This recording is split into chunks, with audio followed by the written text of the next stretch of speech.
It's the dream of every player at Tennessee, the time-honored tradition, the walk from Gibbs Hall down the historic hill.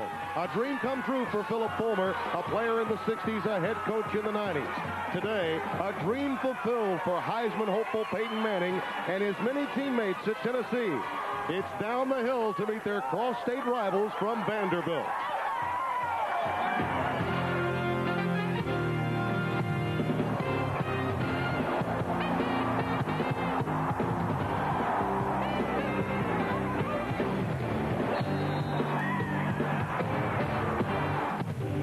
One of the greatest sights in all of college football, the Volunteer Navy headed up the Tennessee River.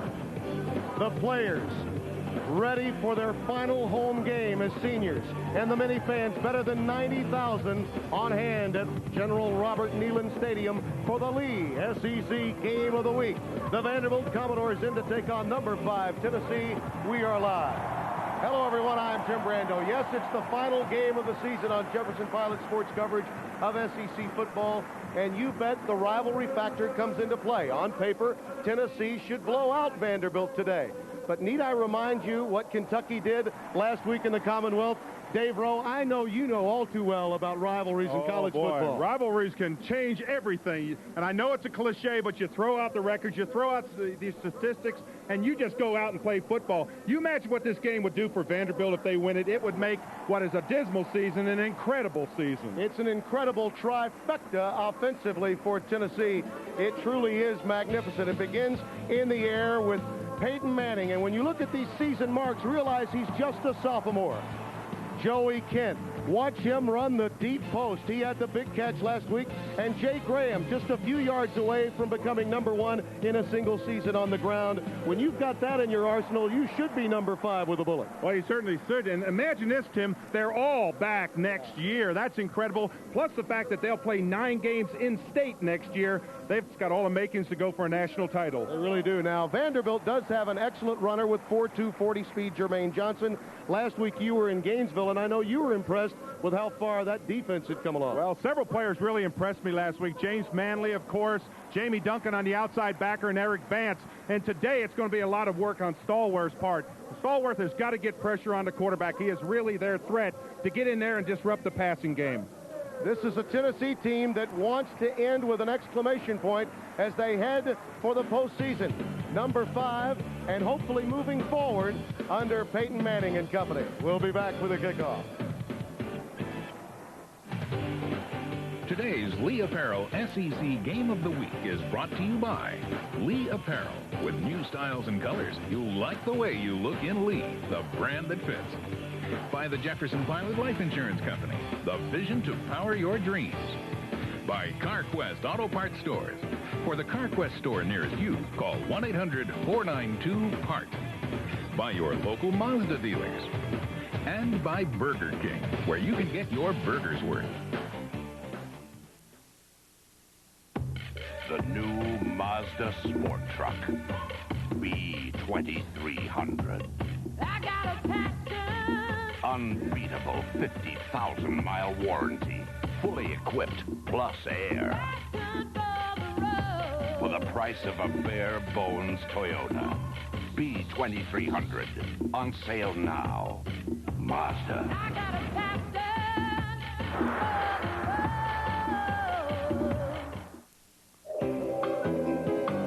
I've never seen anything like it. To infinity and beyond. Some of them have been here for hours. They can't put their puppets down. Hi, kitty. Oh. Howdy, partner. Howdy. New at Burger King, Toy Story puppets from the magical Disney movie. I'm Buzz Lightyear, Space Ranger. Get all 4 high-quality puppets for your kids. $1.99 each with any great-tasting value meal. Toy Story puppets. You can't put them down. Looks like it's going to be a long night. I think we better get more puppets. Okay, I admit it. I drive a $100,000 car with no air conditioning, 1 seat, and no radio. Well, Mark, America's #1 selling Ford Escort comes with air conditioning, plenty of room, and an AM/FM stereo. Of course, it does go 200 miles an hour. Yeah, but with low 3.9% financing or $750 cash back on every Ford Escort LX, these babies are going to move pretty fast, too. Could use a door, though. Straight-on financing or $750 cash back on Ford Escort, only from your local Ford dealer. Okay, I admit it. I drive a $100,000 car with no air conditioning, one seat, and no radio. Well, Mark, America's #1 selling Ford Escort comes with air conditioning, plenty of room, and an AM/FM stereo. Of course, it does go 200 miles an hour. Yeah, but with low 3.9% financing or $750 cash back on every Ford Escort LX, these babies are going to move pretty fast, too. Could use a door, though. Straight on financing or $750 cash back on Ford Escort, only from your local Ford dealer.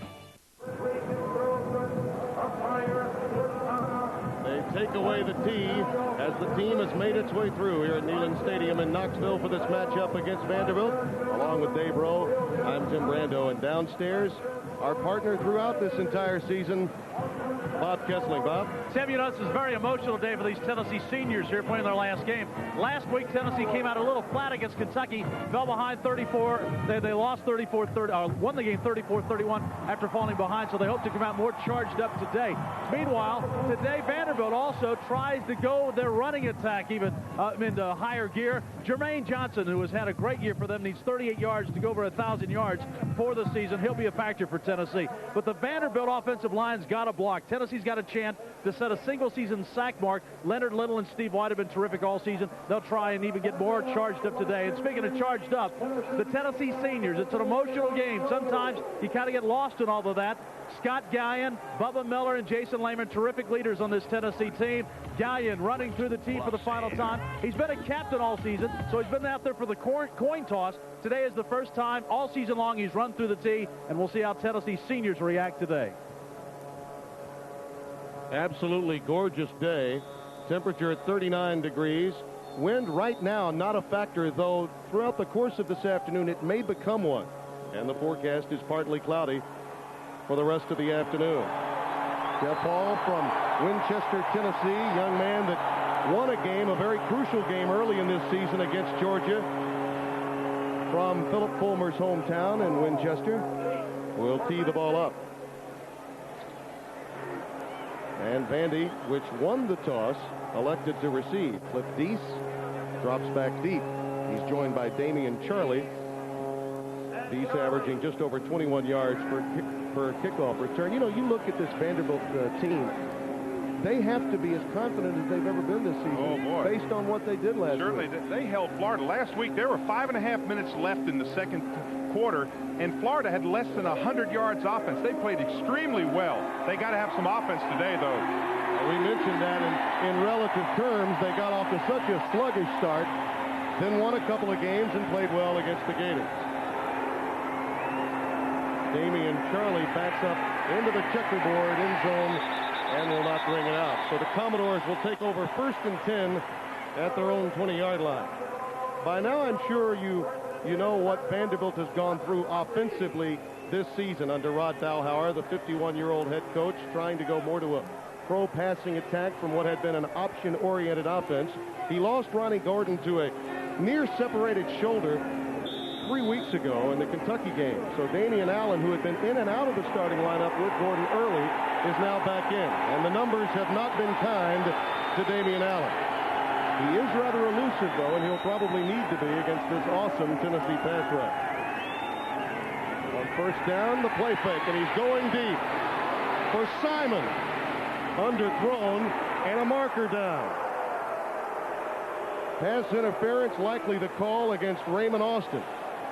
So they go for the home run early, and Kevin Simon, the senior out of Biloxi, Mississippi, had at least 3 steps. Yes, he did. Allen just didn't have the arm to reach him, but he did. He had great separation from the cornerback, and then the cornerback just played the receiver. He didn't play the ball, so that's the interference call. Defensive pass interference, 15-yard penalty from the previous spot, and an automatic 1st down. So Austin is guilty. Now watch the route right here. Of course, Allen not under a lot of pressure. 1st down. Good selection right here. Throws that. I mean, he throws that a long way. Now, see the separation right there? That's great separation. Now he has to slow down. Watch the defensive back just playing the receiver. He didn't play the football. Jermaine Johnson darts through there and has a 1st down beyond the 45 to the 46-yard line, and the rest of that offense behind Damian Allen looks this way. Johnson, who's looking to go over 1,000 yards if he can get some yards today. He's looking for a season best And DeGraff and Reed, along with Chad Wood, moving to center from the guard position in that offensive front. Of course, Sanford Ware really has to have a big day today. He's got to get downfield, got to do those possession-type receptions. 3 wide receivers for Allen on 1st and 10. Running the left side to no avail. Runs right into Leonard Little. And the Tennessee defense really made some big plays late against Kentucky to finally knock Billy Jack Haskins out of the game. Of course, you've heard about White and Little. Barron has really played well of late. And Deron Jenkins has improved at that cornerback spot. And of course, when you talk about Leonard Little, number 1, you talk the likes of Reggie White. They're considering him in the same talks as Reggie White, the great defensive end. Oh, look at this. 5, maybe more for Jermaine Johnson. He's the kind of guy that can make you miss. Very quick, and particularly off the sprint draw, he's effective. Jesse Sanders, Scott Gallion combined on the tackle. Well, this is just effort. This is what you want your back to do. Yards after contact. Gets into the line there, gets a hand. Now, right here, he's going to get hit. Does he go down? No, just keeps those feet going and picks up another almost 4 yards after he was hit. He needs 142 yards to set a career single-season rushing record at Vanderbilt. Marker down. Allen will have to get rid of it. And he's down finally at the 45-yard line. Those flags were thrown real soon, real quick. It's almost before the ball was snapped. Appeared to be procedure.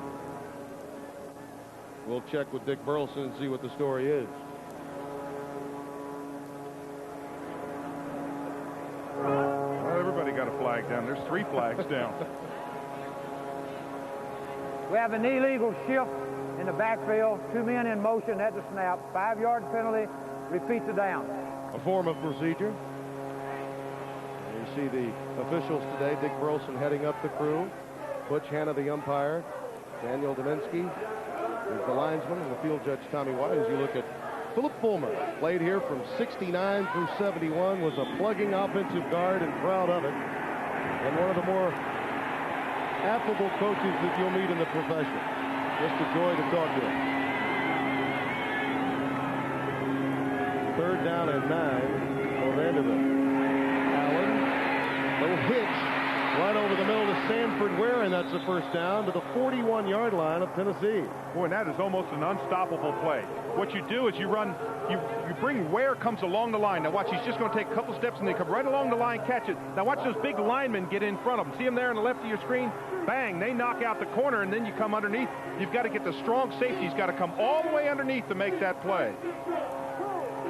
You see Rod Dowhauer. Came up through the profession under Don Coryell at San Diego State, coached under some of the greats.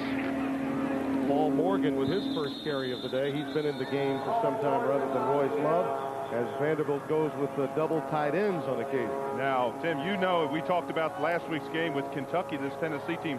Don't you know all week long Philip Fulmer has said, hey, this Vanderbilt team beat Kentucky. Yeah, absolutely. Oh, absolutely. Any wake-up call that might have been needed for the Volunteers should have occurred a week ago in Lexington. Philip Fulmer was as unhappy, and you could tell with his choreography during the course of most of that game, as I've seen him this year. 2nd and 5. They went to the well once too often to Jermaine Johnson, and he was wrapped up by Bill Duff. This is one of the reasons Tennessee's so strong up front when you have backups like a Duff, the sophomore out of Delran, New Jersey. Boy, this was close. If Duff doesn't get him right here, just an arm. If he doesn't get him right there, he breaks into the secondary. He's going to pick up 7 or 8 yards. Instead, he brings him down. Just that arm, that big, strong arm. Bill Fulmer says that he may be, Bill Duff, the most improved Volunteer on the defensive end of the line of scrimmage. 7th play of this drive for the Commodores. Deese and Donovan are now in the backfield. Ware in motion. Over the middle again. And complete to Donovan, the freshman out of Nashville, Tennessee. It's his 10th reception of the season. And this is going to be decision time because they came up short of the 1st down. But another one of those underneath passes. They've been very successful. Just dump it underneath and then just try to pick up the yardage. It's on about the 33-yard line. They had to make it to the 31 for a first down. I think they're going to go for it. Absolutely, and why not? I mean, what do you have to lose if you're Vanderbilt? They are 6 for 15 in fourth down conversions this year. They rise to attention at Neyland Stadium on fourth down and 2. A little swing pattern to Donovan, and it is wide open. And had it not been for Deron Jenkins coming up, there was no other support for Tennessee along the boundary. I know it's early in the game, but this Vanderbilt team is prepared to play this football game.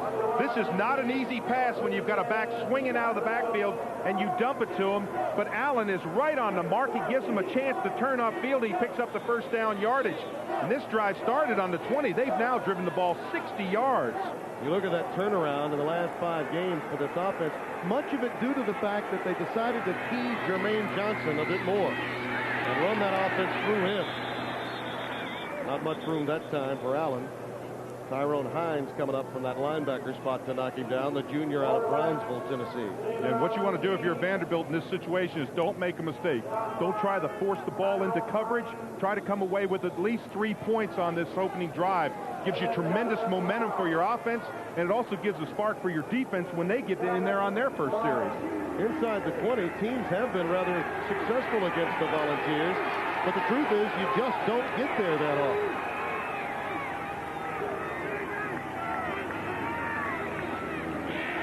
Allen finds his man, complete to Baker. Fred Baker, the receiver. Terry Fair comes up to hit him. Just shy of the 10-yard line. And, Tim, this is a stunned crowd. This is not a normal Tennessee crowd. Again, just drop back up the line. You don't see any pressure in his face. Look at this. This is just pitch and catch. Come up, make the tackle. He falls forward for about 2 yards. He's about a yard shy, maybe a yard and a half, 2 yards shy. But, again, Allen having a tremendous start. Yeah, he's 4 for 4. You look at the numbers on the season for Baker as Vanderbilt begins to spread this offense around since Jermaine Johnson got them going. 3rd and 2. Simon up at the top of your screen. It is man-to-man coverage. And wide open is Baker. Touchdown, Commodore.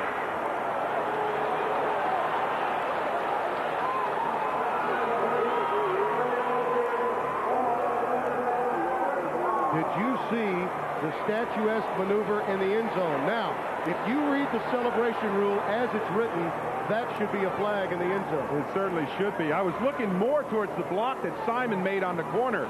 Watch this block. Simon's down here on the corner, left of your screen, and he just walls them off there. That's a great block.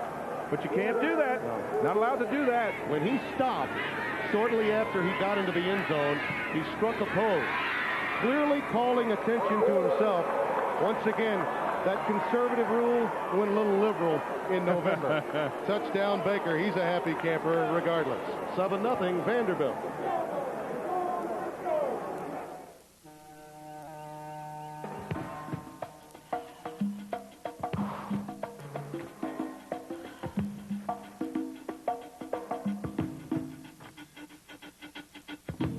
Excuse me. Change office back there. Where? In Nebraska. Get Lee Relaxed Fit and Easy Fit jeans for men and women at Goodies Family Clothing.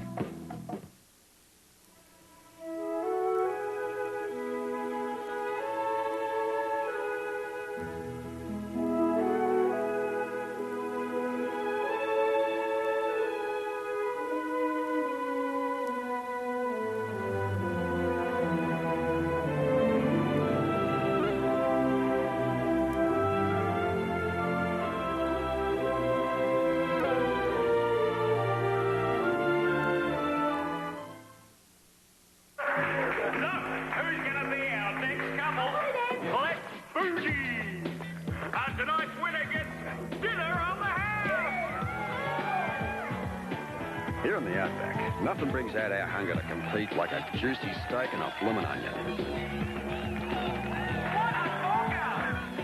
At Outback Steakhouse, we know nothing starts an evening off on the right foot like a great steak. Outback Steakhouse. No rules, just right.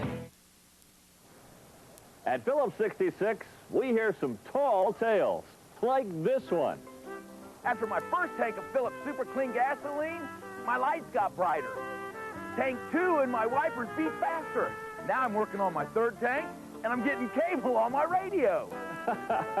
Phillips Super Clean gasoline does preserve new car performance. It's high-quality motor fuel, so fill up at Phillips 66, the performance company. Today's game is brought to you in part by Phillips 66, the performance company.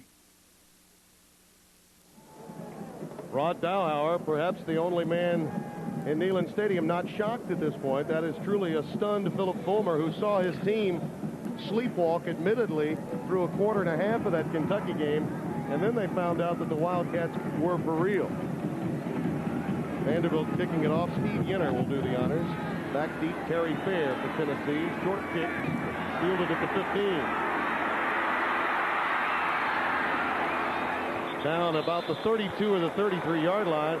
Again, a look at the celebration rule going uncalled. Well, what the celebration rule, Tim, is, as we both know, is not to bring emotion in people to look at you. It's more of a team thing. It's take away the individual emotion. See right there, look at there.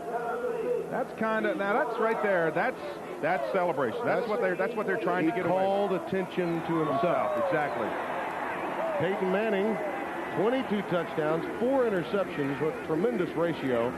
Had 132 completions without an interception prior to last week. Graham off the left side. Again cutting back, which is his M.O., to pick up a healthy chunk of yardage on first down. Tremendous skilled talent with this team. We talk of Kent so often, but Marcus Nash has been compared to Pickens. He's outstanding, and Pfeiffer's a quality tight end. And up front, clearly the strength of this team where depth is concerned. Bubba Miller is one of the seniors. And, of course, Jason Lehman is the tremendous right guard. He's played 3 offensive possessions. Graham has the first down with ease beyond the 45 to the 47-yard line. Defensively, the Commodores, Boykin is someone that they really must get some pressure from off the corner. Duncan is one of their team leaders in the middle, and the secondary considered exploitable by most, led by Dario Finklin. And of course, Manley, I'll tell you, he's the senior. He's the tone setter up front. He had an excellent game last week. He and Schuckman were all over the field last week. 1st and 10 for Manning. Plenty of time.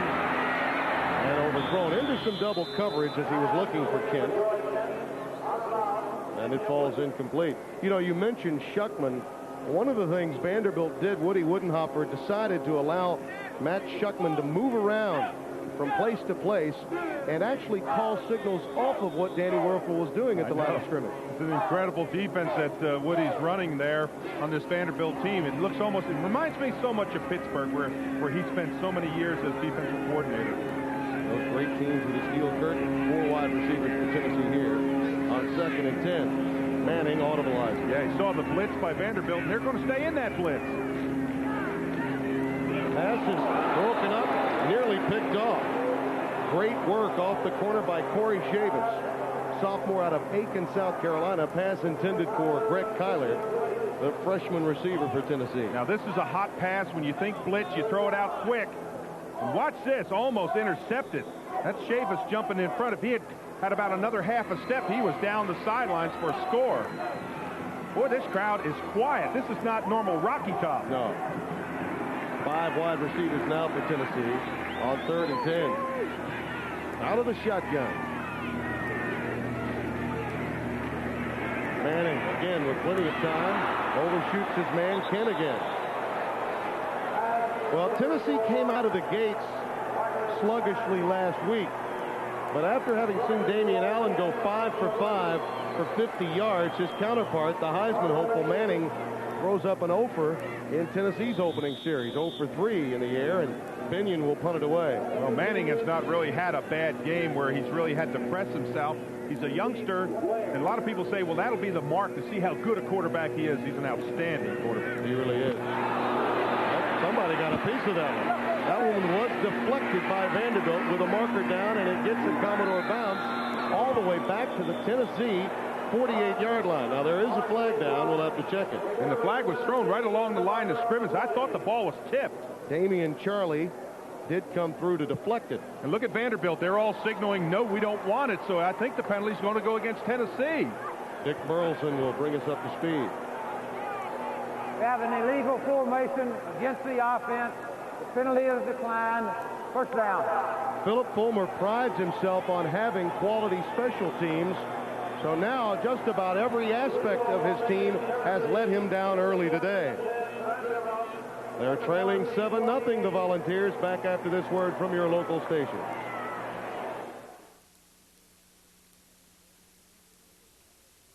My Saturn's 100,000 miles have been... Part sports car, part tank. This car's made of amazing stuff. The one thing I could truly count on. On the jungle roads of Guatemala. Across the frozen expanse of Russia. The only real problems I've encountered with my Saturn are... That'll be about it. The reliable, dependable 1996 Saturn SL1. Say, how many kids can you cram into that Saturn? For our anniversary, my wife decided to surprise me by recreating the ambience of the open grill at Logan's Roadhouse restaurant, where the flames leap up in dramatic display as they sear the natural juices into your steak, seafood, chicken, and whatnot. I was surprised, all right. Logan's Roadhouse Restaurant, an experience you just can't get anywhere else.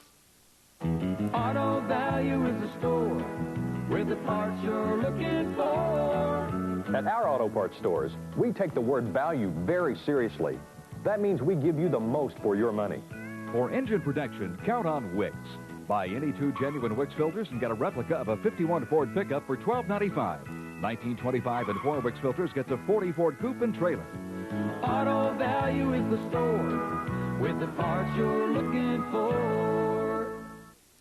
Drive it in, haul it in, tow it in, push it in.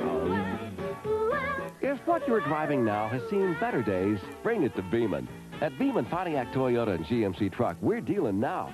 Whether you're looking to buy a new car, truck, or a quality used vehicle, you'll always get the most for your trade at Beeman, no matter what condition it's in. Drive it in, get it in. Beeman Pontiac Toyota and GMC Truck, 1525 Broadway. Southeastern Conference football on Jefferson Pilot Sports. Our final game of the year, living up to what our season has already been. Surprising. Oh, absolutely. That punt netted 2 yards for Tennessee, and Allen off the play fake looking long again. Incomplete. Wayne Todd was the intended receiver as they worked that play fake. Corey Gaines was back there to cover. The last time Tennessee had a punt block was last season against Memphis. And that one was clearly deflected by Damian Charlie. Well, the ball was snapped real high, and that always throws the punter off. But he still should have gotten the punt off because Charlie came all the way from the outside on the stretch. But boy, what great field position for Vanderbilt. Jermaine Johnson looking for a crack in the Tennessee armor, can't find it. As they close quickly, Tyrone Hines coming up from middle linebacker to make the tackle. Vanderbilt's first scoring drive, methodical, and really they made it look easy. They did. Drove 80 yards, took 6 minutes off the clock. Just tremendous play selection. And our producer and director, they struck the pose in the end zone. They did. Jermaine Johnson checked out of the game, holding his wrist. Donovan was checked in for him, 42 and white. Straight drop for Allen. They flare it out to Donovan. This time Tennessee reads it. Boy, Leonard Little, sideline to sideline with such speed over there to snuff that one out. Well, you know, you look at number 1 and you think he's a defensive back, but he's a defensive lineman. I talked with John Chavis, the defensive coordinator for Tennessee. He'll readily admit that the only guy on the field any faster on defense than Leonard Little would be Deron Jenkins, the corner. And there's about 60 pounds differential. Absolutely. Sean Summers awaiting the punt from Brett Speakman. He should get it off at his own 45-yard line. Summers will let it bounce. It's a touchback. Volunteers get it back, so the Commodores unable to cash in off the field position after that deflected punt. Around the SEC is presented by Morgan Keegan, the South's premier investment firm.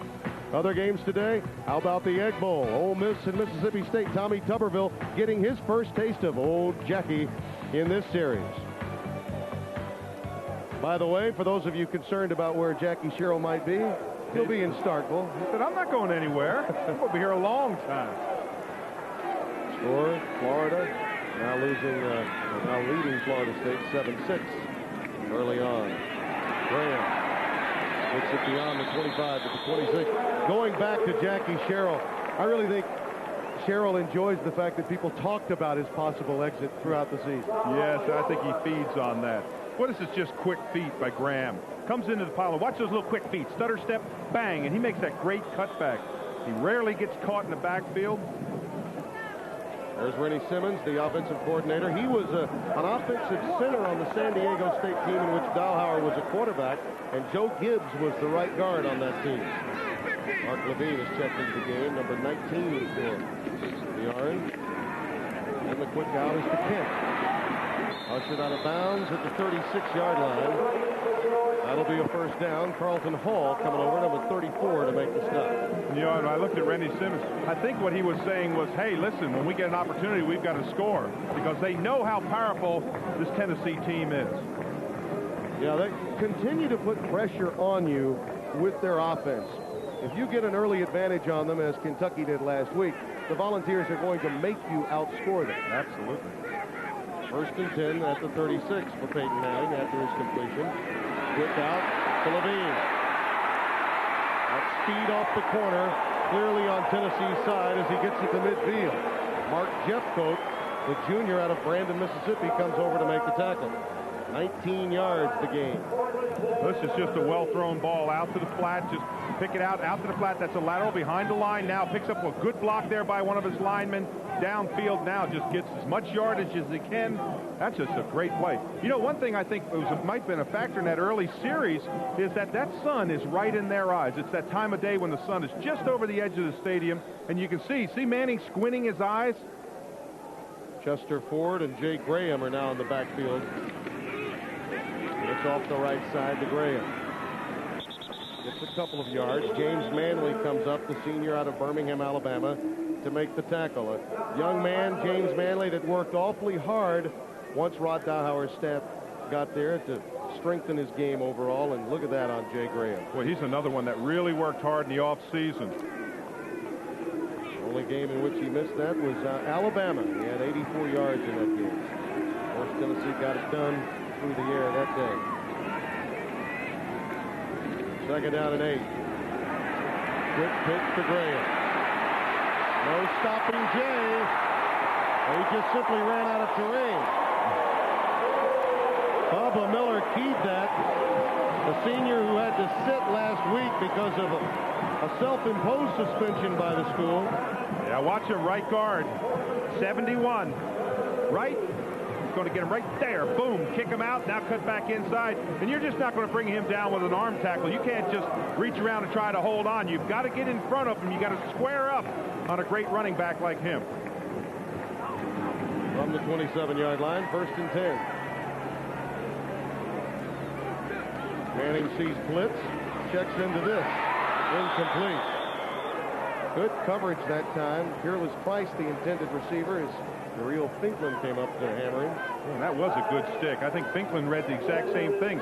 He knows that when Manning reads blitz, he's got several hot plays.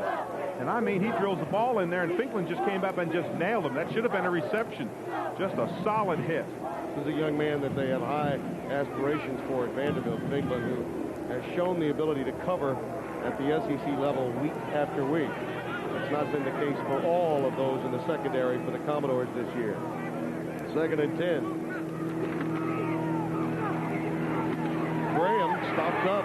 Nice read by the Vanderbilt defense. Manley the first to get there. And that's the way that you have to stop a cutback runner. You've got to be able to slide along the line. Both Shuckman and Manley have got to slide, don't turn and run. Now watch right here. It's going to go off right tackle. You see him looking for the backside. Right there, he's trying to plant, come back. Look at Manley come in there. just almost swallows him. That was a quality read out of Huffman High School, Birmingham, Alabama. 3rd down and 10 for Manning.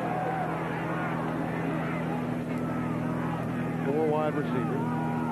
See a lot of movement by Vanderbilt before the snap. Manning tipped into the air and nearly intercepted. I think Manley got a hand on that one. Yes, he did. Playing the quarterback, playing his eyes, just putting the hands sliding along, trying to stay up in front of the quarterback, getting those arms. There he is, 56.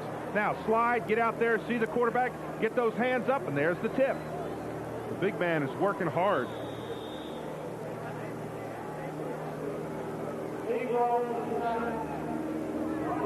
This is not an easy kick either, Tim. 45 yards. 45 yards to try coming up for Jeff Hall, who was up and down with his field goal tries last week. As long as it's 53. This one is hooked, which was not the case last week. He missed him to the right a week ago, waiting for his ball to draw through the uprights, and it didn't happen. So the freshman out of Winchester having his share of struggles. We'll return after this message from CarQuest Auto Parts. First day my new boss throws me the keys. Get it fixed, kid. So I took it to Charlie. Guy's a real pro. Let's get the parts. Charlie says to be the best, you gotta use the best. Like dependable CarQuest filters. CarQuest high-efficiency filters keep engines running clean and smooth. Relax. It's done. Did you get the car fixed, kid? Yes, sir. Where'd you get the parts? CarQuest? Welcome to the pros, kid. The new Mazda Sport Truck.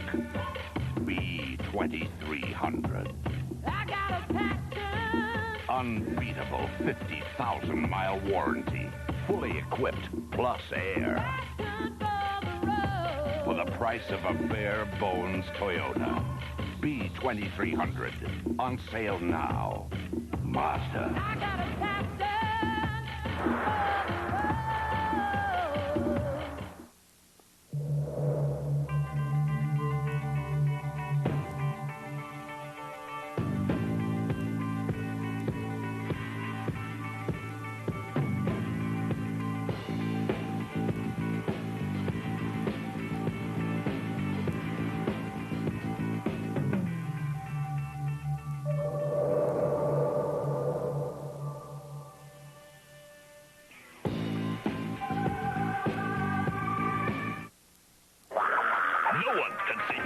Hey, bet we could. Fools, we will defeat you and take your Miller Lite. Not if we choose the weapon. Paper football, very clever. You kick off.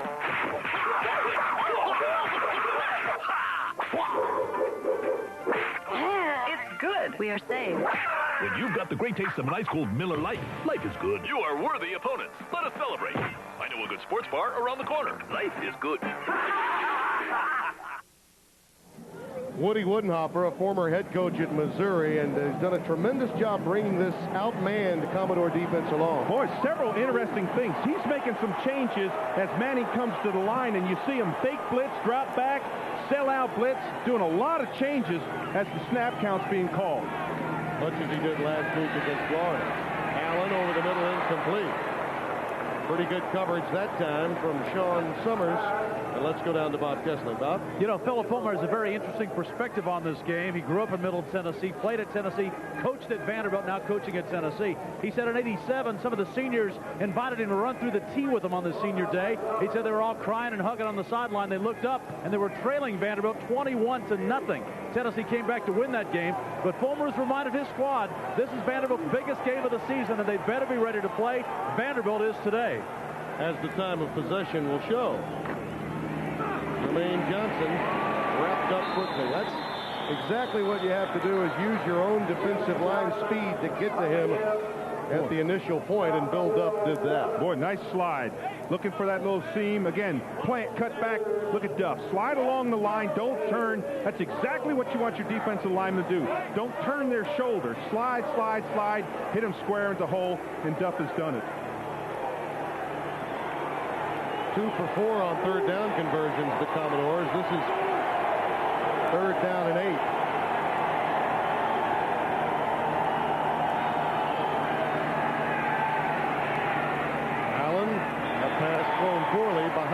Kenny Simon. Simon was running a curl, and the pass was an out pattern thrown by Damian Allen. But two things on the play that Allen has got to be happy with. His offensive line is giving him time. This is a Tennessee team that we've seen going for that sack record. Of course, Jeff Rutledge there, lots of years experience talking to Allen. Look downfield, make sure you got the right call, know the play, those types of things. Rutledge, one of only 3 players to play in 3 Super Bowls for 3 separate teams. Punt coming down to Terry Fair, and he finds a seam. Marker down as he goes down at midfield. When that marker was thrown all the way back on the 31-yard line. Mark Jeffcoat is down there to make the stop. That may be the push in the back. If it is, that's going to be a big penalty. Instead of having the ball at midfield, that flag is thrown on the 31-yard line. Yeah, Brett Spiegman did not get all of that punt, and it was set up for the return. Illegal block in the back, 10-yard penalty from the spot of the foul, first down. You see, these are the kinds of things that Philip Fulmer just can't stand. Oh, he hates that. Look at him. Nobody around him either. See, he's taking the headset off. He's just standing there. Watching, I think it's on the left-hand side right there. See the left-hand side right there? I think that was the push. There's another one on the right-hand side right there. Sal Wilson, that may have been guilty. 2 plays. Boy, and that is a big penalty. See, that's about a 30-yard penalty. 1st and 10 for Tennessee at the 21. 2:21 remaining in the first quarter, and Vanderbilt leading by 7. Graham gets nothing. Stopped immediately, and Jay Stallworth, the man you mentioned at the top of the show, the sophomore out of Marshall, Texas, wraps him up. Boy, they have really been pleased with him. Just a sophomore, 6'2", about 255 pounds, and he gets great penetration. He's got that good speed along the line. They are really looking forward to him playing 2 more years. Tyler is coming to the game at a wide receiver. 4 wide receivers in the game now for Peyton Manning. This is the check with me at the line. Manning called. Now look at the defensive players. And the slot receiver is Nash, and it's incomplete. Fans wanted a flag. They're not going to get it. As Eric Vance came up to make the hit that helped cause Nash to miss that. When they go one back, they generally throw to the slot receivers. Yeah, well, he sees that quick. He thinks blitz. Now he sees that little dart inside, and you see number 19, Eric Vance, come in there again. Cut it off quick. You see that? Now look at that. That's perfect timing. That's exactly what you want. This has not been a good start by Peyton Manning. Yeah, he's 2 of 8 for 23 yards in the air. This is definitely pass time. 3rd down and 10. Manning. Incomplete, and again, quality coverage off the corner. This time from Sheffield, number 7, on Joey Kent. Well, I'll tell you this is a great defensive scheme that Vanderbilt has put in. They really they are playing great defense. They're coming after him. They're using their 4-man rush. They're dropping. When Manning is thinking that they're going to blitz, they've got blitz coverage, but they're coming up quickly on the receivers. They're reading all the hot plays.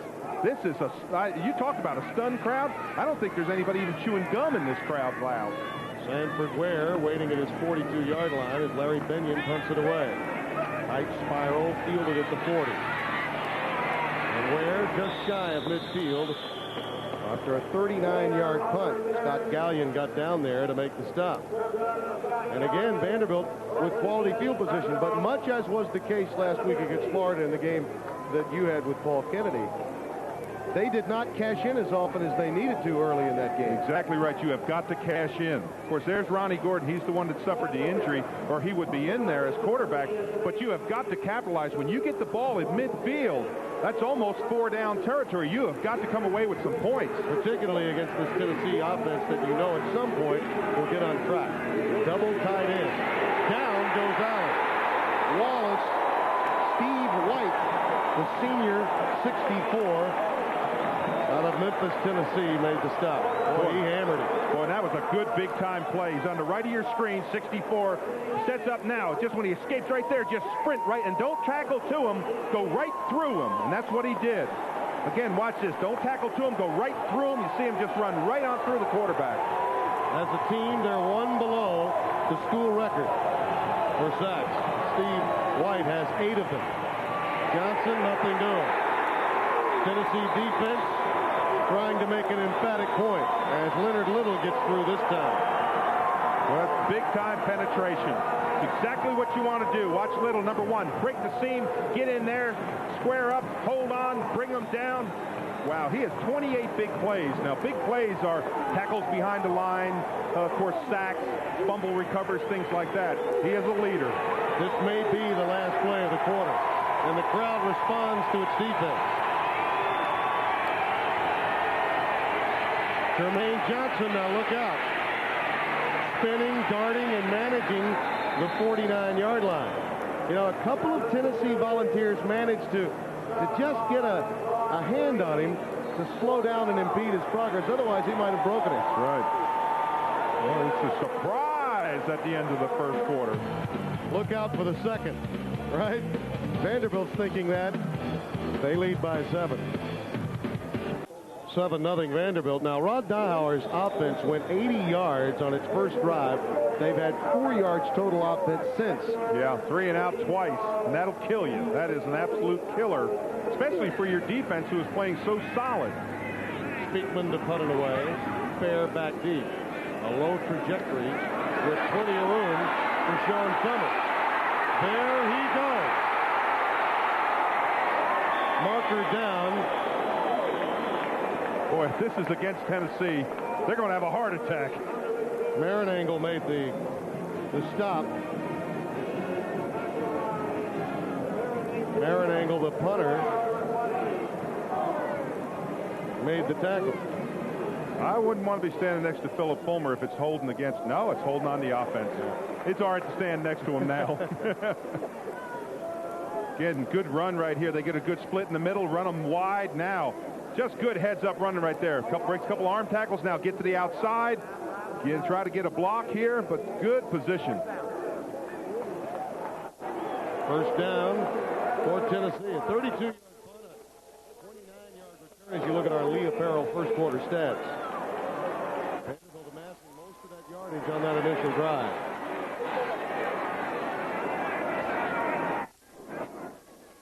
Quick pitch. Hauled down. Yeah, Vanderbilt's defense. What's not to like about what we've seen from them today? Eric Vance, the first to make contact, but boy, did he have plenty of help. Well, Jamie Duncan slides the line well. Look at this. Get outside the pile. Get along the line. Slide, slide, slide. Turn them back in now. Get to the back outside. Boy, they are playing well. Now, Duncan is sliding all the way from strong side. That's a weak side play. So he's having to run about 30 yards across the field. Look at that, the last 4 games versus the first 6 in points allowed. Second down and 13. Here comes an audible on the line.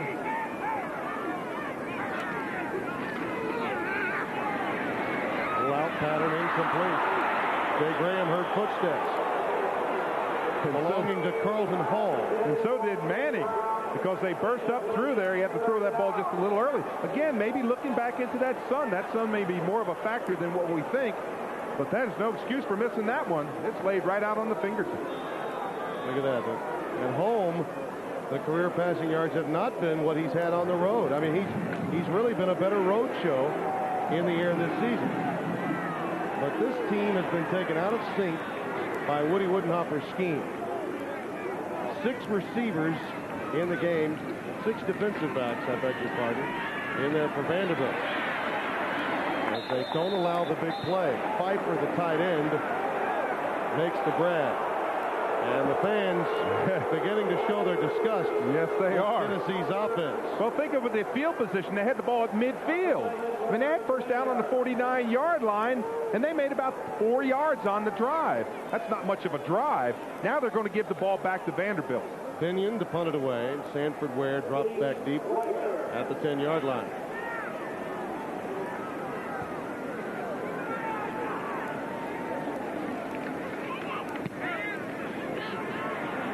Ware will bring it in at the 12.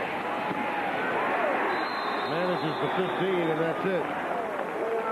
Corey Gaines down there to make the tackle.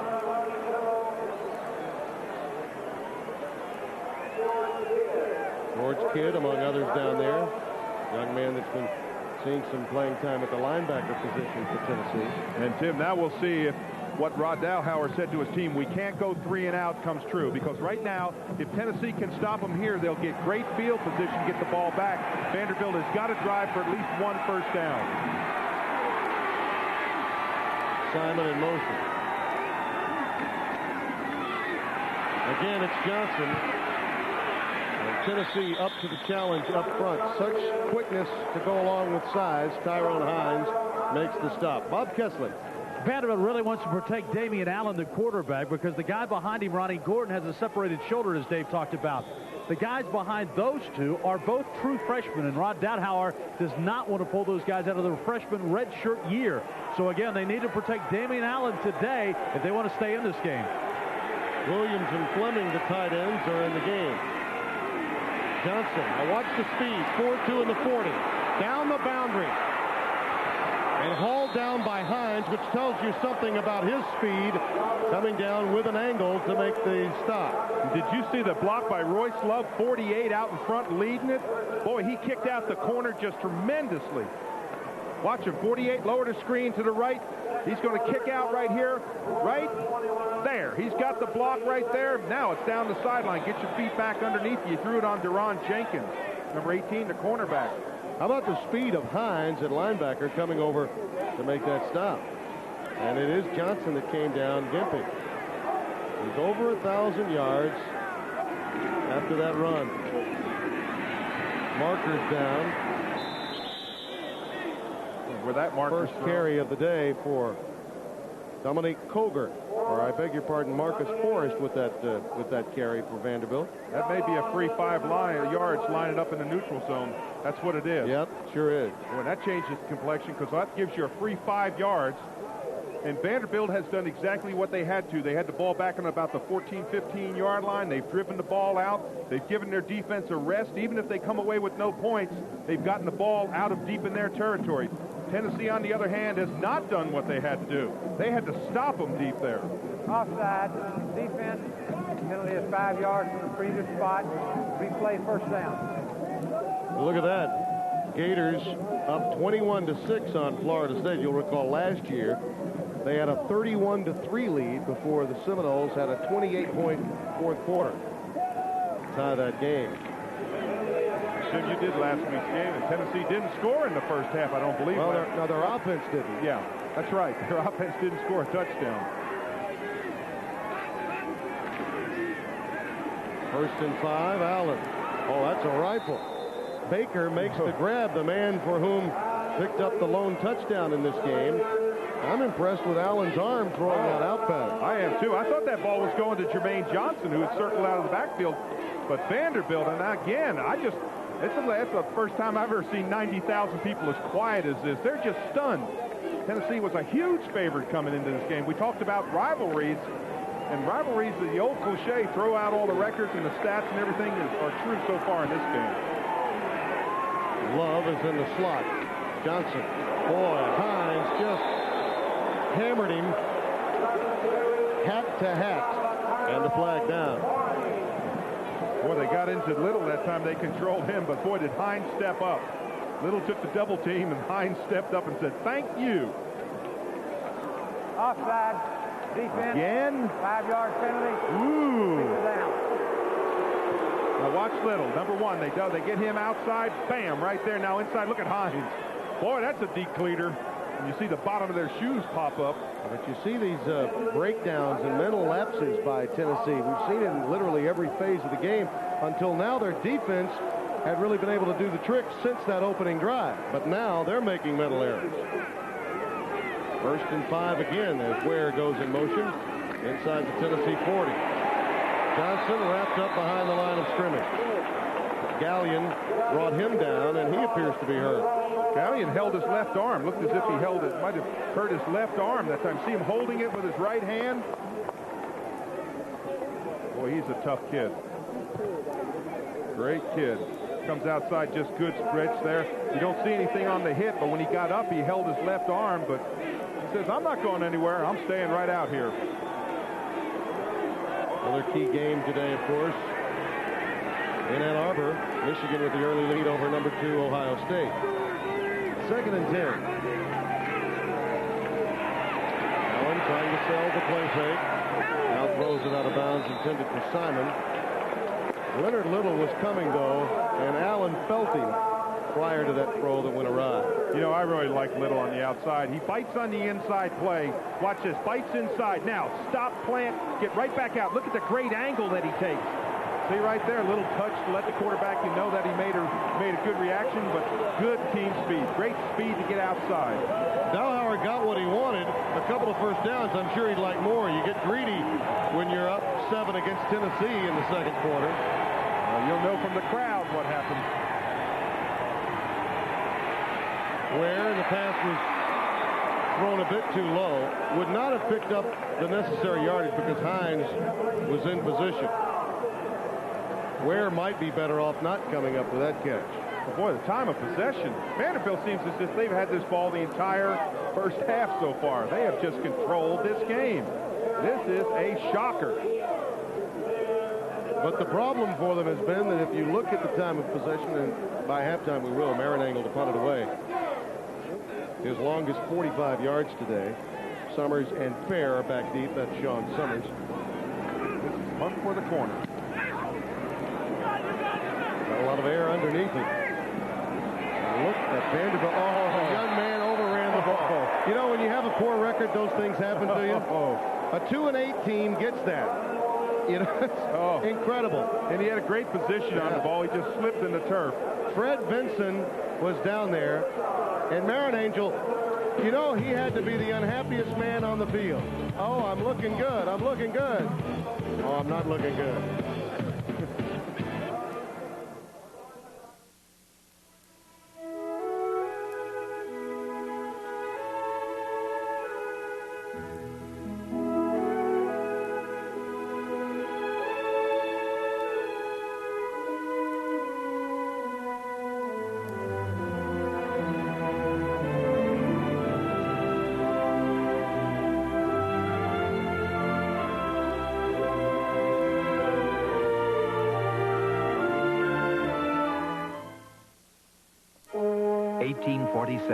An invention from Siemens makes it possible for written words to be electrically transmitted over vast distances.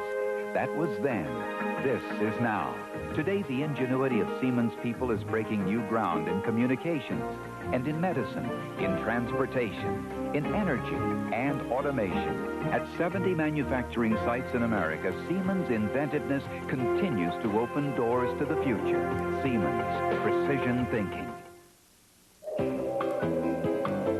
Never seen anything like it. To infinity and beyond. Some of them have been here for hours. They can't put their puppets down. Hi, Kitty. Oh. Howdy, partner. Howdy. New at Burger King, Toy Story puppets from the magical Disney movie. I'm Buzz Lightyear, Space Ranger. Get all 4 high-quality puppets for your kids. $1.99 each with any great-tasting value meal. Toy Story puppets. You can't put them down. Looks like it's going to be a long night. I think we better get more puppets. Hey, this is KOTR All Truck Radio. And the phone lines are going crazy. Who's our next caller? Hi, this is Hank. Oh, hi, Hank. What's up? When is the right time to get an F-150? I've been waiting all year. What should I do? Now is the best time to buy during Truck Month because you can get low 4.9% financing or $750 cash back on the #1 selling Ford F-150 or lease it for just $189 a month. And that includes air conditioning at no extra charge. It's Truck Month at your local Ford dealer, the Truck Authority. 7-0 our score, Vanderbilt. 10.5 minutes remaining in the second quarter. The Volunteers trying to finally muster some offense. Peyton Manning has struggled, as has this entire offense today. Play fake, they set it up, and it's complete. Lane gets it all the way down to the 40-yard line. That's been a bread and butter play, to borrow another old cliche in football, for Tennessee all season long. Great play out of the backfield. Takes away a little bit of the defensive rush. Just loop it out there. Throws it out. He gets a couple good blocks there. Now watch when he gets hit right here. He doesn't go down. Bam! It's like hitting off the front of a pickup truck. From the right hash, 1st and 10 Tennessee. Here comes another one of those audibles on the line by Manning. No one coming. And the quick out. You must make those quick tackles and not allow Kent to get by you. Yards after catch has been a strength for this volunteer receiver corps all year. Carlton Hall did manage the tackle there. The leader in receptions in the Southeastern Conference, Stanley Pritchett, had 62 coming in, and he's done for the season. So Kent now leads the entire league. 2nd and 2. Graham has the first down, piercing Vanderbilt territory at the 49-yard line. Well, the announcers for today's game are selected and compensated by Jefferson Pilot Sports. This broadcast is a copyright presentation. Any use of the broadcast without the express permission of the Southeastern Conference and Jefferson Pilot Sports is prohibited. And I think I speak for both Dave and I when I say we're happy to have been selected and compensated. Yes, we like that a lot. Oh, we've had a great year. This has been some outstanding games. On 1st and 10, marker down. Tyler has it. Well, he's just bulldogged out of bounds inside the 30 at the 29-yard line. The real Finklin was over there to cover, and we'll check the flag. It's resting at about the 48-yard line near the line of scrimmage. Well, it was thrown along the line, and I saw a couple of Tennessee linemen just kind of shake their head, but they're pointing over towards Vanderbilt, so hopefully the penalty for Tennessee, they're hoping it's against Vanderbilt. Defense, penalty is declined, 1st down. You know, even a sputtering Tennessee offense is potent. I mean, you look at them, and they haven't played well, but there they are moving the ball, and you're saying, boy, they're having a terrible first half. With that, he becomes Tennessee's single-season passing leader, passing Andy Kelly. The records being broken with just about every passing play. And here's a guy that touched some records. Graham to the 12. Eric Vance makes the tackle. Corey Chavis there to help. Boy, there's several things that you like to see in a running back, and Graham has them. First of all, he's got great vision into the hole. He's going to see the hole, and when he sees it right in here, now just scamper and explode through there. You see the explosion he goes through there? Try to set him up a little bit, protect the football. Jay Graham has got all the ingredients to be a great back. Out of the eye set. Which way do you want your poison? Graham inside the 1. A little power football for Tennessee there. Well, that time the same thing. Graham gets the ball, sees the hole, explodes through. Watch the hands, protect the ball at the tail end right here. Get that ball, hold it in tight, comes down, stretches forward, doesn't fumble. He doesn't fumble very often. Marcus Williams made the stop. 1st and goal from the 1 for Tennessee. When you think about this Tennessee team with Manning, of course Graham, Nash coming back. Touchdown. Right up the gut, Chester Ford, the fullback. That's the way you get back into your offensive continuity. When your quarterback's not having a great day throwing the football and not having that great making the reads, what you do is you go back to what you do best. That's run the football. This is just big man on big man. Drive them off the line. You see the gold hats going back. The surge into the end zone. Touchdown. Jeff Hall for the extra point. That did not take long for the Volunteers as they did it on the ground, and it's blocked. Extra point is blocked. And James Manley gets through there again. And again, how many times, not very often, have we seen Philip Fulmer's special teams get hurt? Look at him. Look at how mad he is. Yeah, he's more orange inside than out. 7-6, Vanderbilt by 1.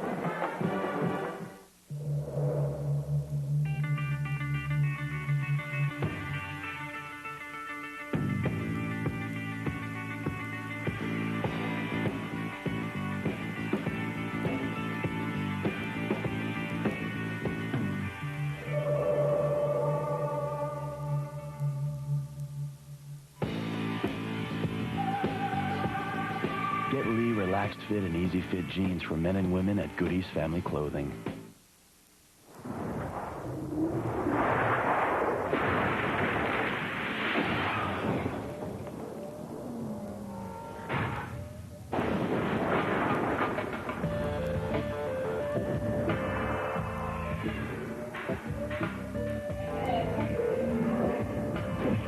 Presenting the BMW 7 Series, a luxury car with the soul of a BMW, the ultimate driving machine.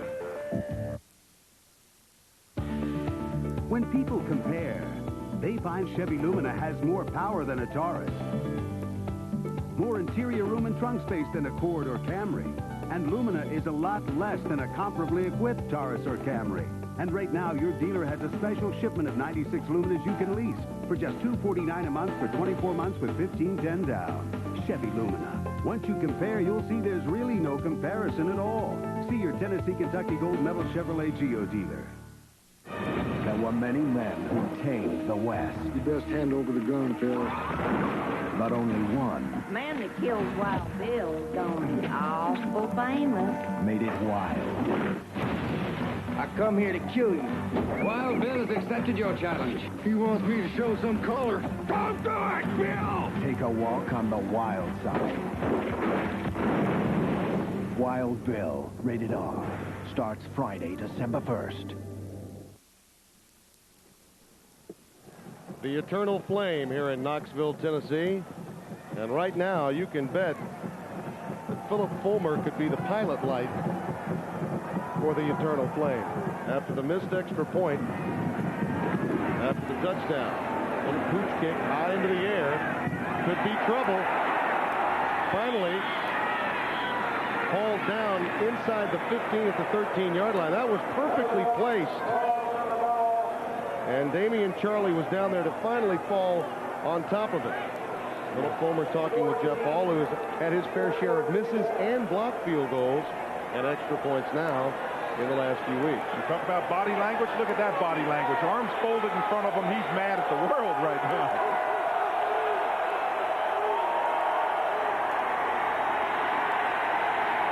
First and 10 as the crowd tries to get into it for Vanderbilt. Just shy of the 15-yard line. Nothing doing for Morgan. Jonathan Brown, 91, the sophomore out of Tulsa, Oklahoma, gets through, and we've got a marker down. And that flag was thrown early. It looked as if it was offensive movement, some illegal movement in the line. That's motion. Yep, second time we've seen Dick Burleson with that call against Vanderbilt. Could have been the right tackle, Robert Couch. It was guilty that time, number 74. Well, you're in that end zone. That's the end zone that's going to be expanded. It's going to be a lot noisier there in the future, but watch to the right of your screen. See if it's not 74. See right there? Illegal motion. You heard the call from Dick Burleson, illegal motion against Robert Couch. And here's Vanderbilt in that same situation as before. Need a first down or two. Got to get out of this trouble. They don't want to punt from their own end zone and give it back to Tennessee this deep. How about your SEC versus ACC matchup, huh? At halftime, Gators by 22. They led by 28 in the fourth last year, so a lot can change in that interstate rivalry. Play fake, Allen in trouble and sacked. Yet another for the Tennessee defense. Jeff Coleman, 92, pops through the sophomore from Gaffney, South Carolina. This is going to be that play fake rollout to the weak side. Again, it's going to be the play fake right there. Now roll out weak side. Look at Coleman on the outside. See the feet slide out a little bit from Allen. Again, great control. Now right here, you want a play fake come out here, and you don't expect to look up and see one of them big linemen looking down your nostrils. So you get number one out of the game, and you have to face that. Absolutely. Leonard Little out, inner 92. By the way, his first sack of the year, so he adds to Tennessee's total record in team sacks. Tremaine Johnson heading for the sticks towards the boundary and gets it up to about the 17-yard line where it'll be fourth down, just to give Bill Marinangel some room with which to work on this punt formation. Well, Marinangel, if he ever wanted to get off a big one, he's got to get off a big one here. You remember he had that 70-yarder a few weeks ago. He needs a big one. That sack, by the way, for Coleman ties the all-time school record with 40 for Tennessee. Marinangel will get it away beyond his 5-yard line. Summers and Fair back deep. Boy, he got all of this one. And a nice roll, sort of a 9-iron landing there And it's down at about the 40 or the 35-yard line. That's where Tennessee will take over after a 50-yard punt from Marin Angel. Here's a look at this week's Burger King Top 10 fan poll, where you, the fan, votes for who's number one. This week's number one team, Ohio State, so a change at Burger King. And by the way, Florida State at 7, Nebraska dropping to 2. John Cooper may have been his own worst enemy. Oh, he might have been. Didn't want to be part of the bowl alliance. Now all of a sudden he says, hey, you can't have a national champion without the Big Ten and the Pac-10 being included. Peyton Manning with a little out pattern.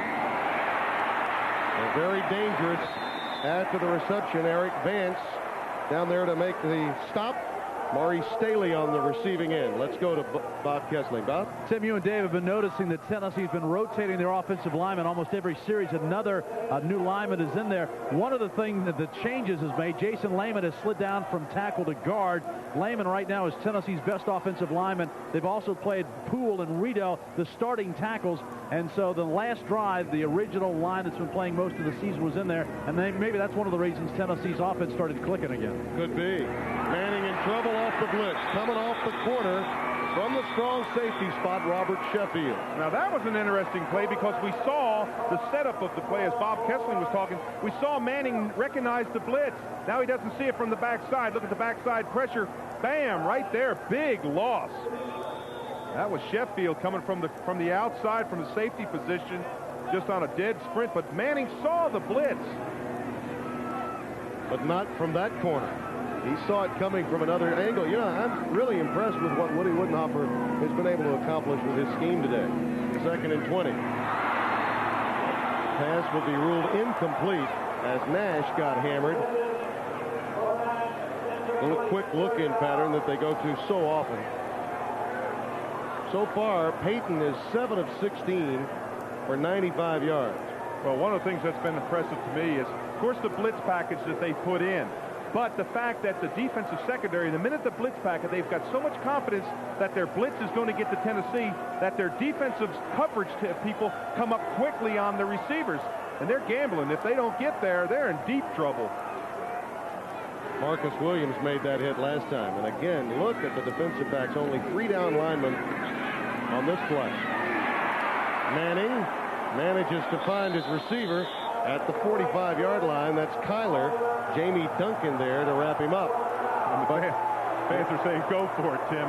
You don't go for it. But again, you put them in a 3rd and 20, and now you have 3 up front, and you bring in an extra defensive back. And they force Manning to go underneath, and he needs a broken tackle or 2 for a first down. Well, that's exactly what the defense is designed to do. You can catch it underneath us where they think they're going to close quickly, bring up that 4th down situation, and they held them. Sanford Ware back deep. Binion to punt it away from his 45. Ware with room. Ware with a seam. And it closed very quickly. Just a tremendous stop.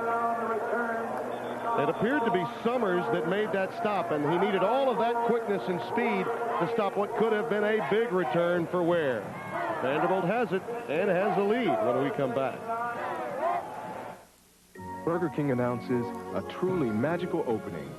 Disney's Toy Story, the exciting new animated adventure now in theaters that brings toys to life. And now at Burger King, get your kids one of 4 Toy Story puppets for just $1.99 each when you buy any value meal. They're great to get and to give. $1.99 Toy Story puppets. Collect all 4. You'll give your kids a little taste of magic. Only at Burger King. Dear car owners, some car repair shops have the same answer to every brake problem. You need new brakes. But that's not the Midas way. We'll use our written 45-step brake inspection for an accurate diagnosis. We'll explain your repair options so you can be involved in what the job will cost. And we'll give you a nationwide guarantee on brake shoes and pads for as long as you own your car. That's why it's always worth getting your brakes fixed the Midas way. The way it should be. Winn-Dixie discounts all wrapping paper 50% every day. Yep, birthday, anniversary, holiday, pink, purple, even polka dotted paper. All 50% off every day. Let's see, what else can I wrap? Ooh, Uncle Fred needs a camera. Winn-Dixie discounts greeting cards 40% every day. This $3 card cost me $1.80, and that's good because I buy cards for everyone. Happy birthday, Mom. Happy birthday, Dad. Happy birthday to the world's greatest boss. 4th and inches. Coach Bannon elects to punt. Huh? No way. Oh. Check this out. Attention, Coach Bannon. Go for it. Be a man. Oh, what do you know, Steve? They're going to go for him. Just a reminder, when you've got the great taste of an ice cold Miller Lite, life is good. Do you like my new hat? Kozak drops back to pass. Jones is open in the end zone. Throws it to Jones, who drops the ball. That's awesome. Should have punted. Yep. 7-6 Vanderbilt, 5:42 remaining in the second. Tim Brando, Dave Rowe, Bob Kessling. Happy to have you with us on this late November Saturday. Double tight ends for Vanderbilt. Jermaine Johnson doing all he can to get to the 25 for a gain of 3. Interesting stat on Damian Allen since that first drive. He was 5 for 5 for 50 yards, you'll recall, in that opening drive for a touchdown. He's 2 out of 7 in the air for a grand total of 9 yards since. Yeah, and I'm sure that on the sideline, their offensive people are saying, you just can't do that. We've got to go back to doing what we do best. And Allen's got to be able to throw that dart, that little crossing pattern. That's what he's been so successful with. Quick drop and a quarterback draw for Allen. About a yard shy of the first down, it would appear, at about the 32-yard line. Shane Burton, number 84, senior from Catawba, North Carolina, made the tackle. Well, I'm not so sure he didn't get the first down. Boy, they gave him a great mark. Boy, they did, didn't they? This is just quarterback draw. You just try to... Boy, you talk about a solid mark. That was not with the right foot, not with left. That was the right arm. Right arm extension. My goodness. Well, the shadows may have helped that mark, right? As the shadows come over Neyland Stadium.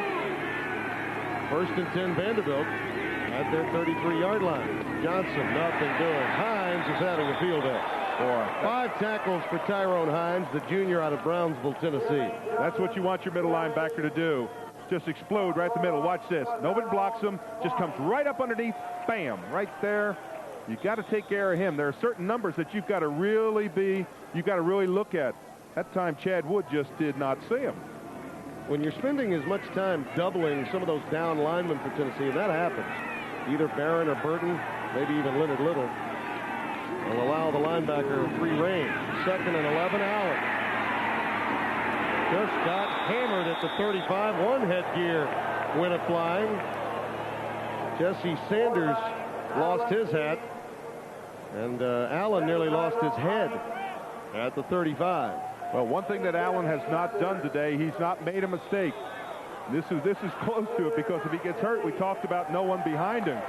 But again, watch this good impact. Bam! That's big-time play. Vanderbilt has got to come up with a safe play now. They want to come up at 3rd down, about 7. See if they can get that little curl, that little flat pass, pick up this 1st down. 2 for 8.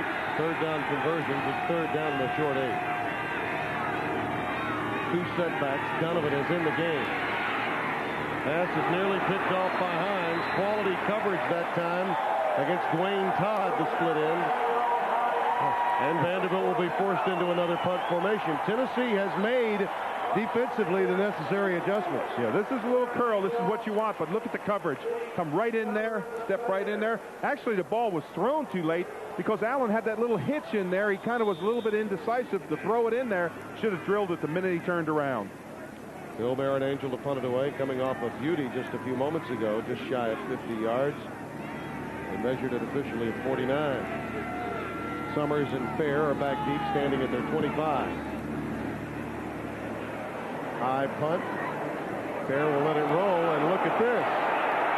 Oh, no. Again, Vanderbilt had an opportunity of stopping it near the 1. Poor Fred Vinson, number 1, must feel like the unluckiest guy on special teams in history. Well, you swat the ball. You don't try to fall on the ball because your momentum's going to carry you into the end zone. You just kind of swat it. Let's go down to Bob Kessling. Bob? Tim, coming up at halftime, we'll take a look at all the scores around the country on this very busy Saturday afternoon. A lot of big games. Also, we'll take a look at the top plays from the year and also, of course, the best in the SEC. All that coming up at halftime. And so far, Tim, this has been a big score in the country right here. Oh, it really is. You can bet a few people are turning their heads after looking at that score, much as they did last week when Tennessee fell behind 24-9 in the third quarter to Kentucky. Graham near a first down at the 30-yard line on first down. Carlton Hall makes the stop. This is a very big series now for Vanderbilt's defense. Their offense has squarely put pressure on them to come up with stops since that opening drive. Well, their defense has played really well in this first half. You wonder how long their defense can hold together. We know Manley is the only senior. That means everyone else is sophomores and juniors and, of course, redshirt freshmen. Graham, always a breakaway threat. Gets it out to the 38. Eric Vance coming over to make the tackle. Should Tennessee continue to get 7 and 8 on first down, that takes a lot of the artillery away from Woody Woodenhofer's scheme, doesn't it? Well, it certainly does, because his defense is predicated upon stopping the pass. We all know that Manny's got the great statistics.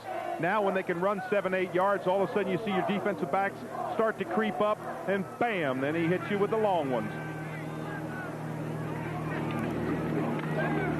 Again on first down, quick out, Kent. Still about the 42-yard line. And Manning hurrying them back to the line of scrimmage. 1:55 and counting. Yeah, he almost has to use it. Yeah, I think now he's going to use a timeout. Vanderbilt had a very methodical opening drive, ended with a touchdown pass from Allen to Fred Baker.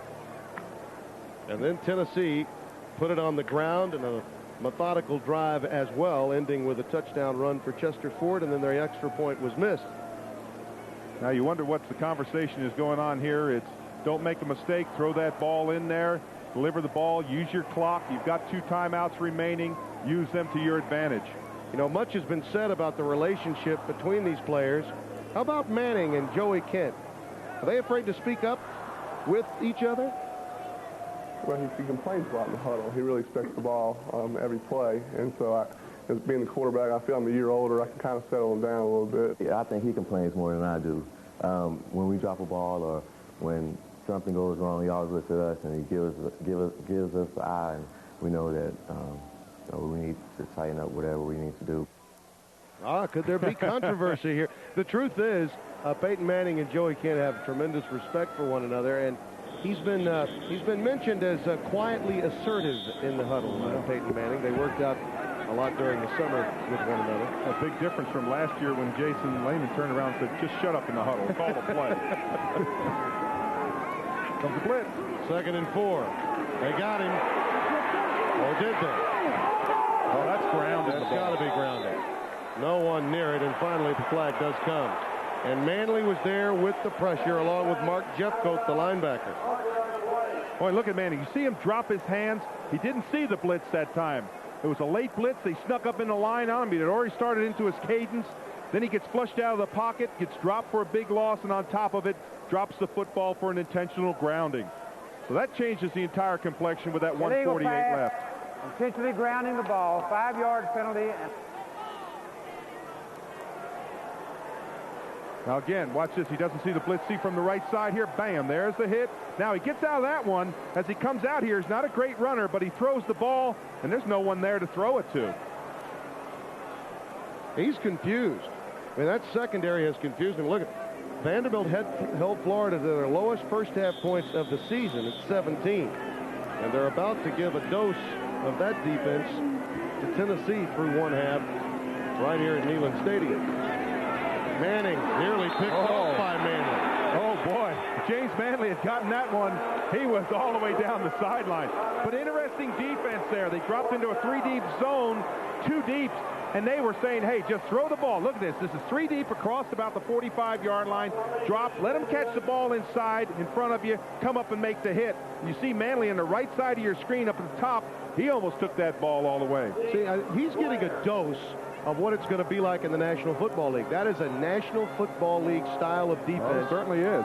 And as quick a study as Peyton Manning is, that's a lot for a sophomore to take in. They go for the block against Benyon, and a fair catch called for by Ware at the 35-yard line. And Vanderbilt, with 1:37 remaining, tries to do something they haven't been able to accomplish since the opening drive, and that's move the football. Well, move the football and get in scoring position, but I want to tell you, we've done a lot of games here.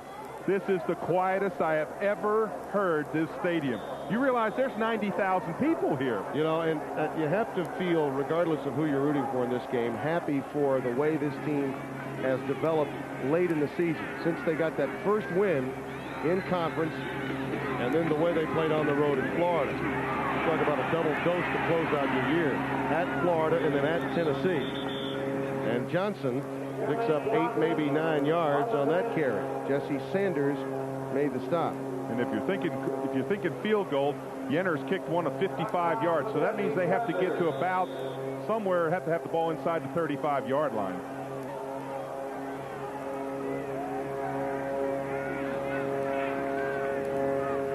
No timeouts remaining. 3 timeouts remaining for Vanderbilt, and the run goes up the middle. And they're going to use one. Hi, Lewis. That's the young man that would come in for Allen if, in fact, he's injured, and they want to keep the red shirt on him. We talk so often about the lack of depth for this Vanderbilt team. They're trying to get through this season with as much in their artillery for the future as possible. When we talked earlier in the opening about what Tennessee is sitting on for next year.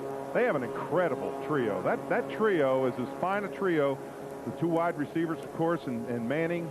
I mean, they've got Kent, Manning, and of course Nash is going to be back. Got Graham back. I mean, they got some tremendous weapons. And they also have a nice schedule. I mean, if you look at Tennessee's schedule for next season, you can bet they will be a preseason #1 in a number of publications. But how do you get, what is it, 7 games? 7 games here. Then they play a game at Memphis, and then they play a game in Nashville. So 9 of their games, 9 of their 11 are in the state of Tennessee. And though there are a number of changes being made with the schedule, obviously the Tennessee-Georgia game is impacted to some degree with future SEC scheduling. Next year, Tennessee is an extreme beneficiary. 3rd down and a yard to go for Vanderbilt. Under a minute left until halftime.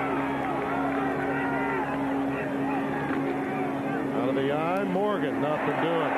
Nothing doing. Oh, boy. That was a good stick on the line. He didn't fall forward an inch. Tyrone Hines again involved, number 47 and 9. 47 slide along here. There's the hit. Now there's Hines, has him right there. Wraps him up, just gets those shoulders, and he drives him back. First to make contact with Steve White. Let's go down to Bob Kessling. Bob? You know, there might be another Hines roaming an SEC football field pretty soon. Carlos Hines is Tyrone's brother, and he's the number 5 ranked player in the state of Tennessee in the new Sentinel poll that has come out this week. So Carlos Hines is another guy you might keep an eye out. So it's a very football family that the Hines have. Bob will be coming up at halftime, bring you up to speed on everything going on in the world of college football today with all of the scores. In addition to that, some of the great plays that we've seen in this Southeastern Conference season, and we'll touch on this a great deal more at the end of the game. But, you know, Dave, this has been a very fast regular season for us. Boy, it has been. Whenever you have games, the quality of games that we've had in each week in the Southeastern Conference, you're guaranteed to get some great matchups. Absolutely. And this is just no walk in the park. I don't care if you're number 5 in the country and you're playing a team that's 2-8, as is the case today.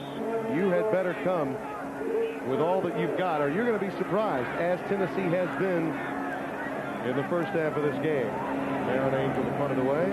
Fair back deep. The lone safety.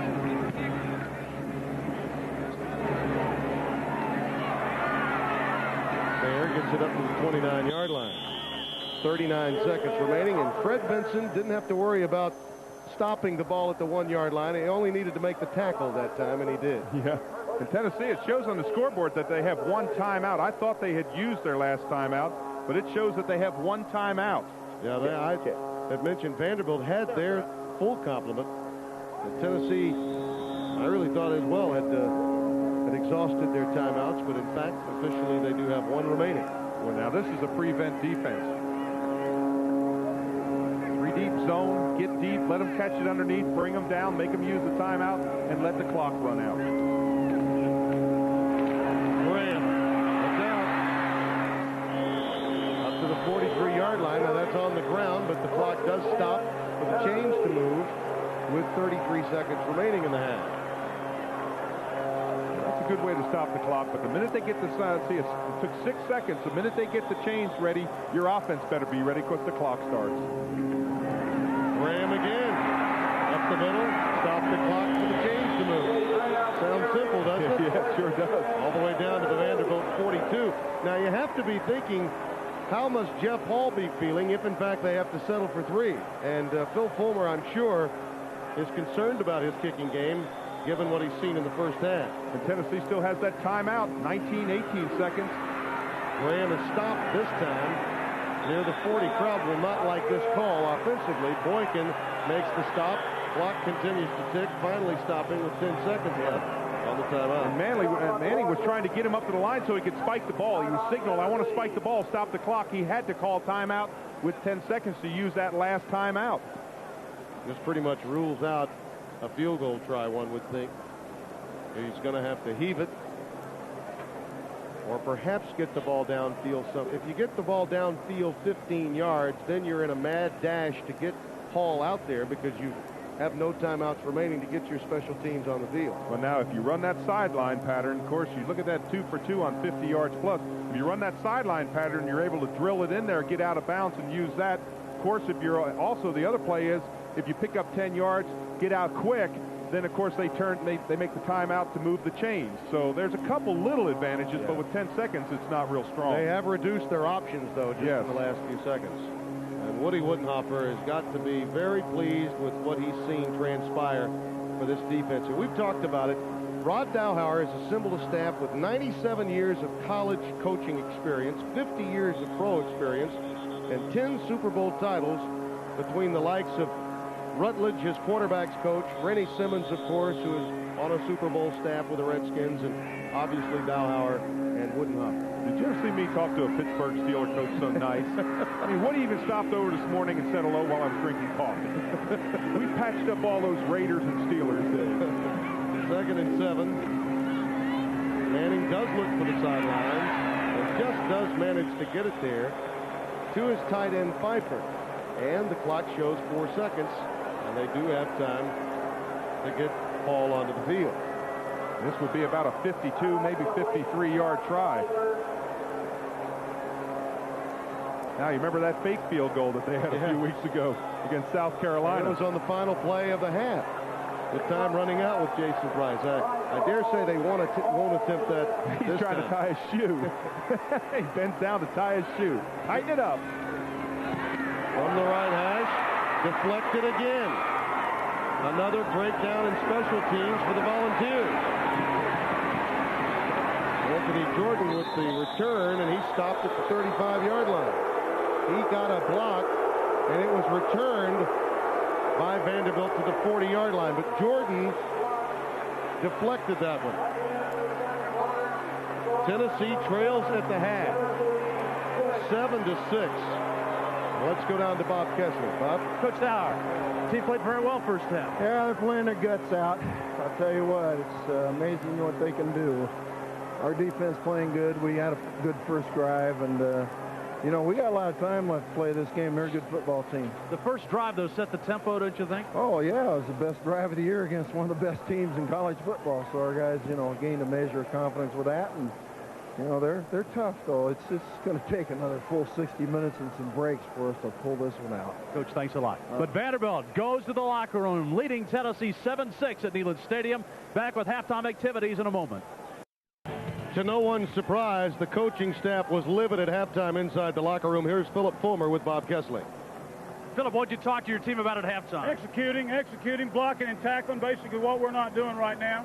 Kicking game really hurt you in the first. Kicking game, block, kicks. Got a freshman kicker, thinks he knows more sometime than we do. He's got to get the ball up.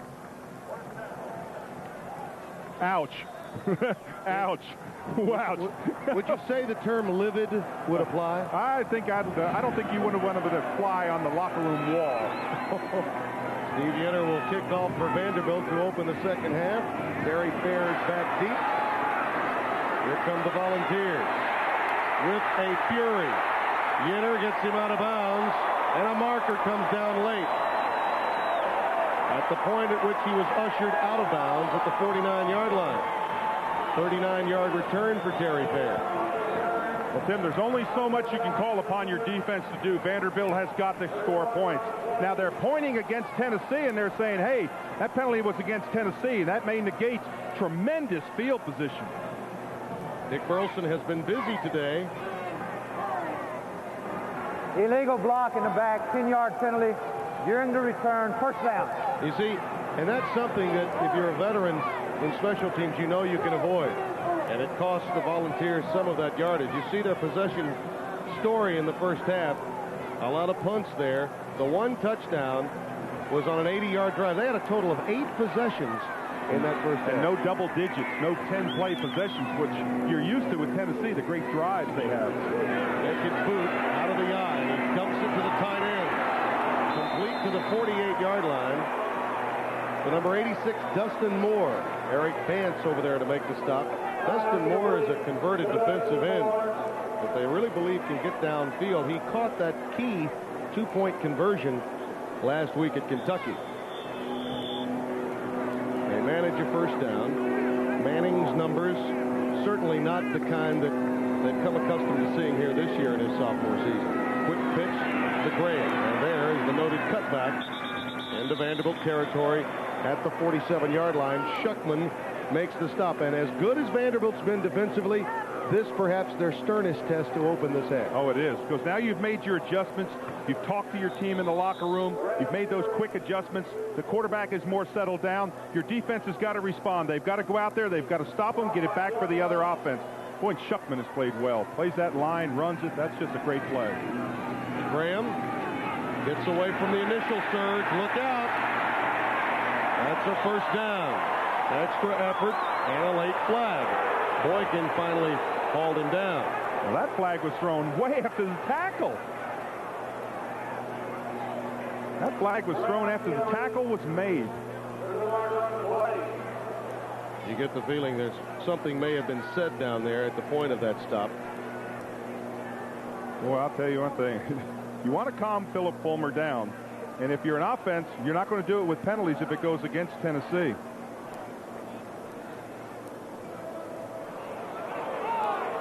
They're backing up. Personal foul. The penalty was after the first down was established. It'd be a 15-yard penalty, but a 1st and 10. Philip Fulmer may have been angry, but you can't take your aggression out in that form, as evidenced there by Tennessee, and that'll back him up again to the 46-yard line of the Volunteers. 3 wide receivers now out of the I formation for Tennessee. Vince Manning trying to make an audible call. See that consistent movement by Vanderbilt's linebackers. Graham out there, and he has checked into the wrong play on several occasions today. Graham stopped by Jeffcoat.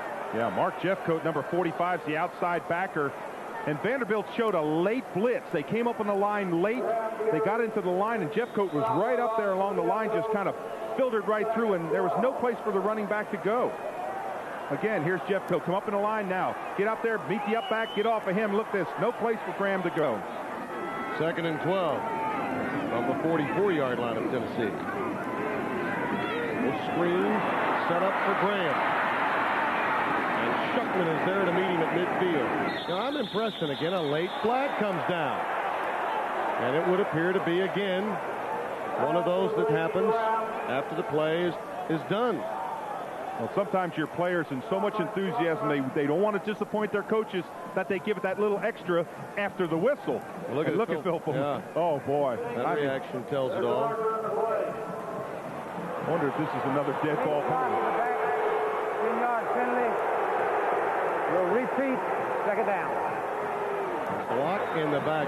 Schuckman has done his job, and he was the catalyst in the game against Florida last week, and they utilized him again in different positions today. Yeah, see, he's a down lineman. He's in an up stance. Good play there across. Now, get down to the plate. Come on the angle pursuit. Don't let him cut back inside. That young man's got a great future. Matt Schuckman, a junior out of Newton, Kansas. There's another blitz.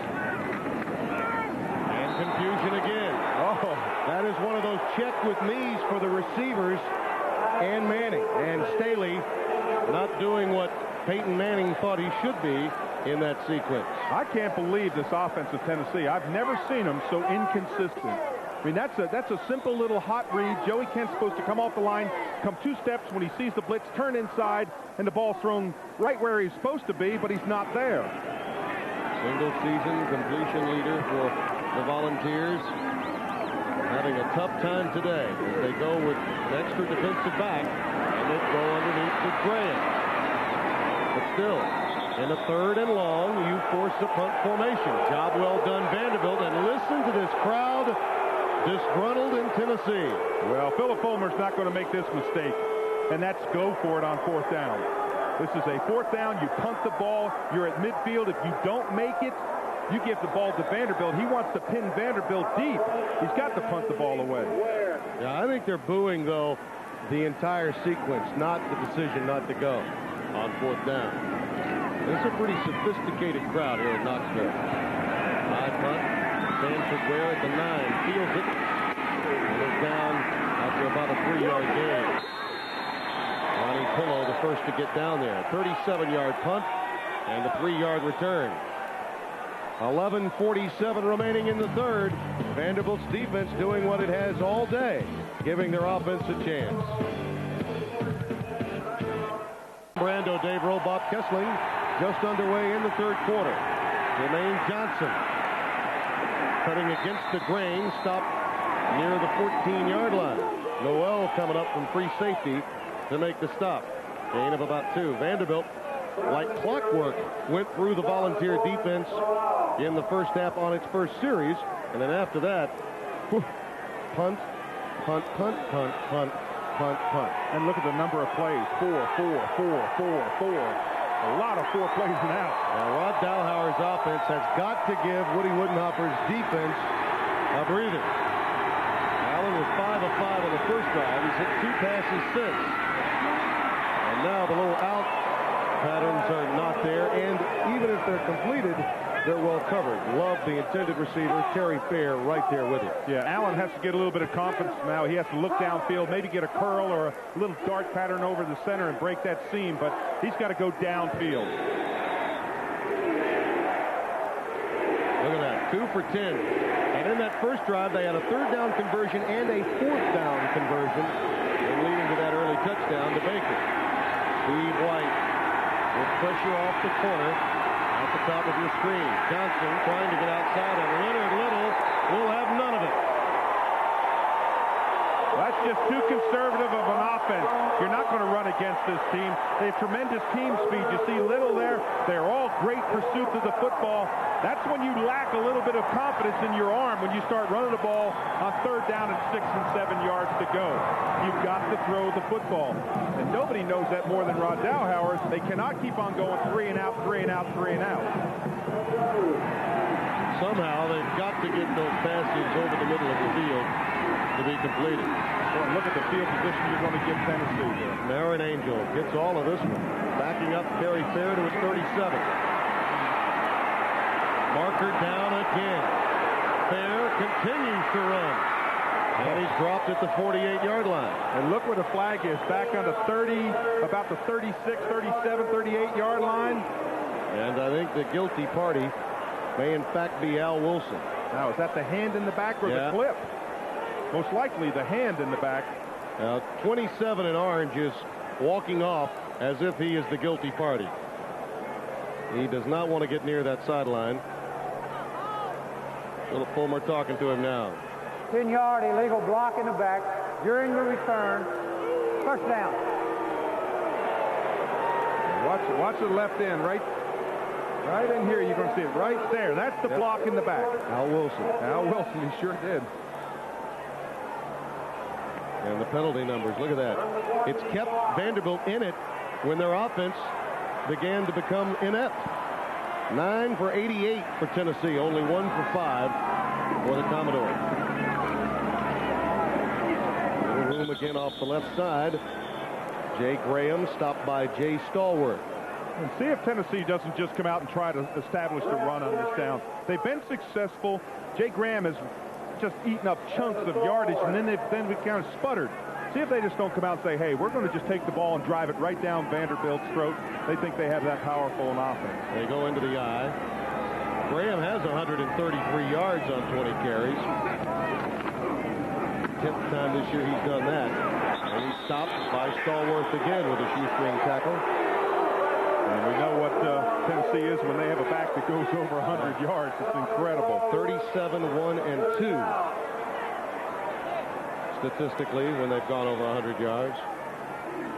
Coming into today's game, Tennessee was the least penalized team in the Southeastern Conference, averaging 45 yards in losses through the Yellow Hanky. Almost double that today. And look at the third down conversion. An over out of the shotgun Manning. Here comes the blitz. 5 wide receivers. Batted into the air. Stallworth picks it off. And a flag down. Well, we talked about it earlier. Vanderbilt was going to need a turnover to ignite their offense. The ball was blocked into the air by Robert Sheffield and then picked off by Stallworth. Now, was it the defense lined up in the neutral zone? Oh, that could be a huge penalty. Offside. Defense. Wow. 5-yard penalty. Oh, wow. How much does that hurt? Just look at Woody Woodenhopper. Oh, my goodness. I don't think he agrees with the call. We don't really see it from that angle. There's the tip. Look at Stallworth. Plays right around, just plays the tip perfect. Was going to give his team, they were going to have possession on about the 23-yard line. Big blitz. You can see how quickly the scheme that Vanderbilt has is to blitz late, show it sometimes, make Manning check out of his plays. But all that was negated. Oh, remember this play. Remember that play. Mark it down at 8:57 remaining in the third. Vanderbilt with a turnover to give its offense a chance with field position, and it's negated. There goes that flare out for Kent. Fade route, incomplete. And again, quality coverage by DeReal Finklin, who has been the real thing today. Well, and interesting, Tennessee getting out of that offense where they were just chewing up yardage. I mean, you've got a back that's got over 100 yards rushing. Why not just give it to him until they stop him? 2nd and 10. Well, this is a Tennessee team that prides itself on its run-pass balance. They recruit to it, admittedly so. It's another blitz. Quick toss. Graham, marker down. Oh, and he has the first down, and that's thrown in an area where a block was taking place. Vance coming up to make the stop, and Philip Fulmer is all ears over this call. And look, it was going to be a first down. Penalty flag's back on the 37-yard line, 38-yard line. Is the block in the back again? You know, I'd like to make a point here after Dick Burleson talks to us. We have holding on the offense. 10-yard penalty and retreat to down. I want to make a point that I think with the schedule the way it is, early in the season, the challenging games are behind Tennessee. I think it's tough for them to keep their focus against teams that everyone believes they're supposed to blow out. Sure. And I think we've seen that steadily happen through the entire month of November. Yeah, they came into this game. They were 38-point favorites, I believe, in this game. 2nd and 19.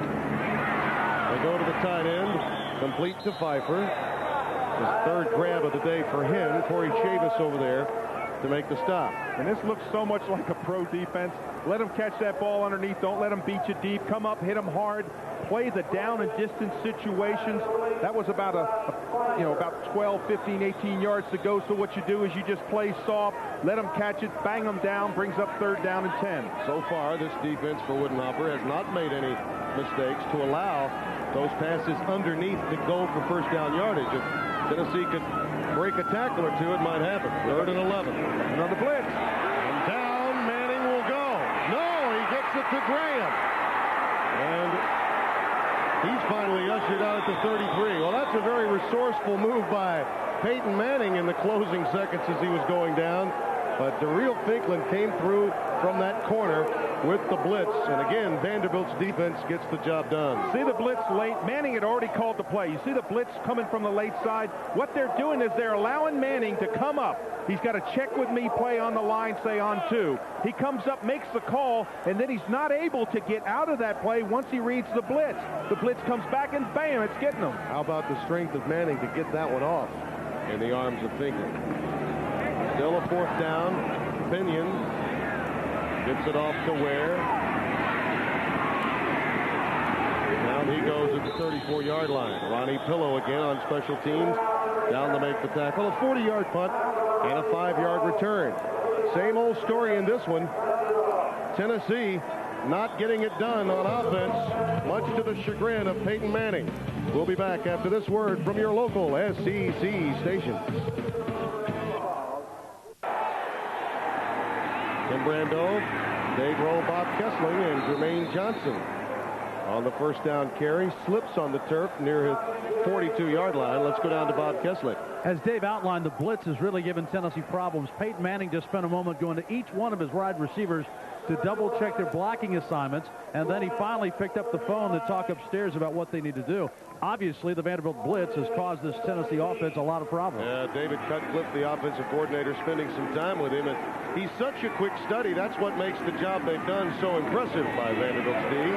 Jermaine Johnson breaks a few tackles, and now the Commodores get into Tennessee territory for the first time in a while, and they're pumped along the Vanderbilt sideline. Did you see Chavis that time? I thought he was flat out pumped on his offense. He's a defensive corner. He's saying, hey, wait a minute, we have got to score. Corey, I like the hairdo too. Sort of a throwback there. Looks a little bit like Barney used to wear. That's right, it sure does. High formation for the Commodores. Donovan is in the game. He's the up back. Play fake by Allen. Little finally closes it down at the 45-yard line. You can't blame the offensive line that time. That was a coverage sack for Tennessee. It certainly was. As he was stepping up, he hesitated just a little bit. Now watch this. He's going to step up in his pocket if he had broke right here. Now watch, right here. Just break. He'd have made it. Number 1, though, was looming there. I have to say this about Vanderbilt's offense. Their offensive line is far improved over the one we saw against Georgia earlier in the year. No comparison. Here comes Tennessee on a blitz.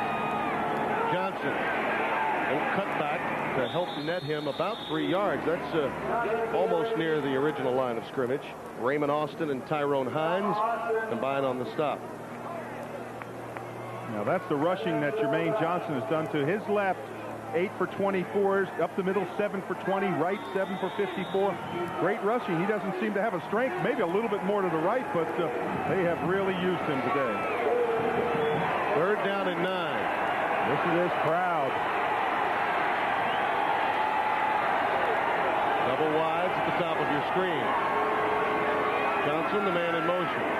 Allen dumps it over the middle to Baker. He took a poor angle. Oh, why did a late flag here? A very late flag here after the play. Why did he turn and go that way? He should have just turned and gone right upfield. Now, what's the call? I think it's going to be against Vanderbilt. Yeah, I think it's a late hit against Vanderbilt. Block in the back, perhaps, or a clip. Now, do you negate it and bring up 4th down in about maybe 3-4 yards, or do you take him back? They're going to decline, it appears. They want that 4th down. Now, you're on the 39-yard line. You're not expected to win this football game. The play against the offense, the penalty is declined, 4th down. Do you go for it? No. Not with Punt him deep? Yeah, not with 6:09 remaining. You hope that Mr. Vinson, number 1, can get down there and keep the ball from bounding into the end zone. Marin Angel's very good at that, getting that ball, but they've got to get down. They've got to pin him deep. But how many times is this Vanderbilt team going to be able to call upon their defense? Marin Angel hit a 65-yarder. He pooches it, and number 1, Vinson, is down there in position. Tries to swat it back, can't get it done. Boy, he's been down there all day. Well, he should have caught that ball. Now you just run down there and catch it. Marin Angel saying, what do I have to do? Oh, man, oh, man, oh, man. That's each time that's about a 20-yard play. Well, you know, sometimes you just have to say, if you're Bill Marin Angel, boy, what a day. I guess I'll have to punt again.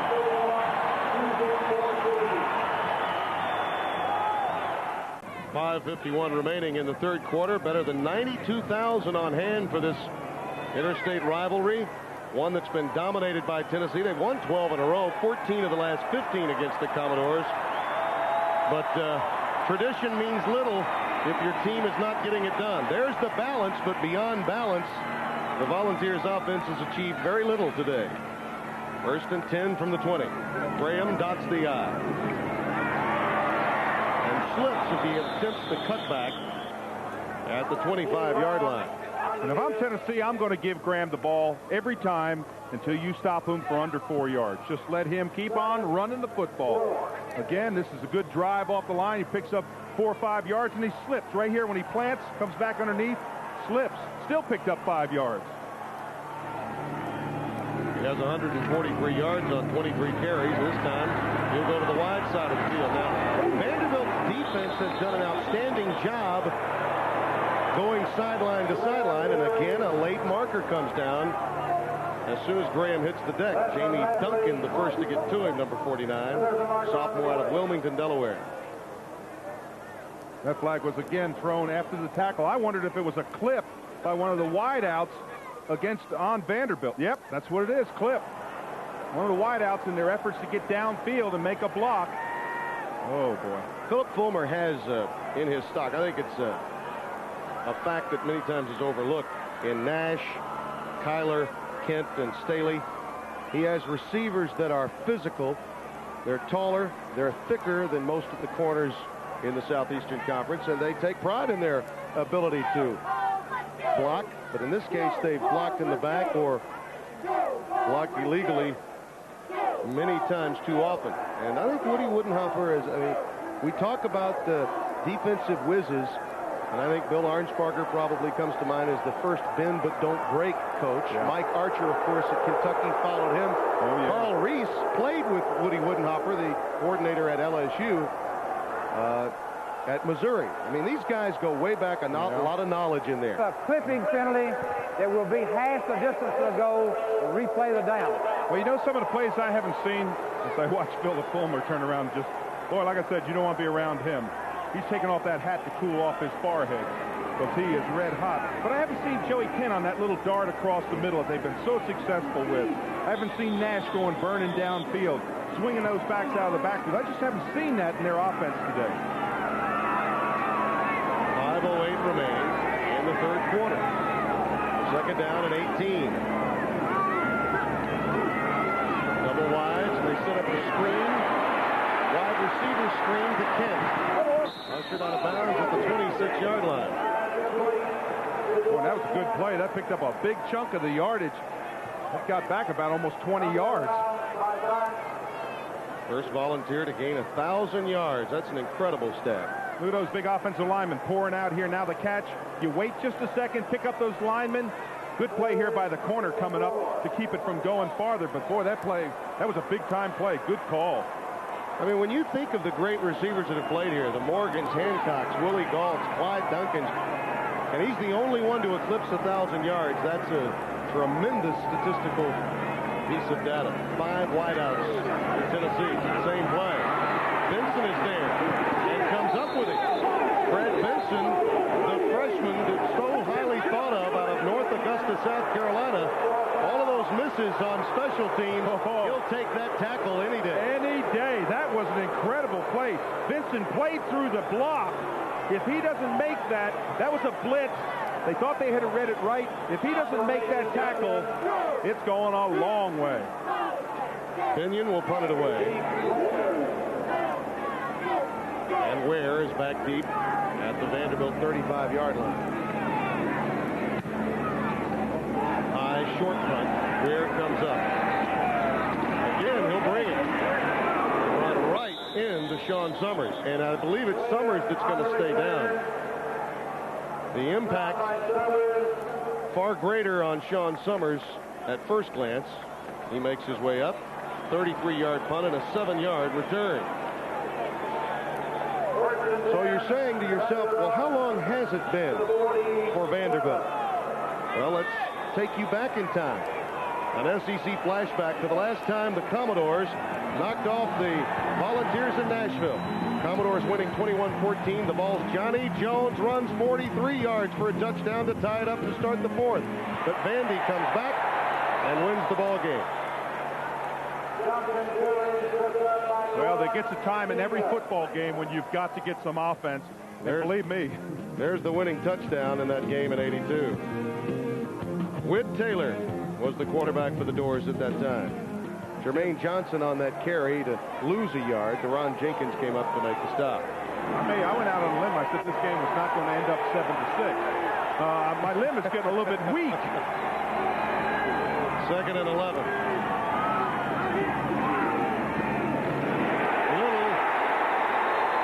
Just too quick.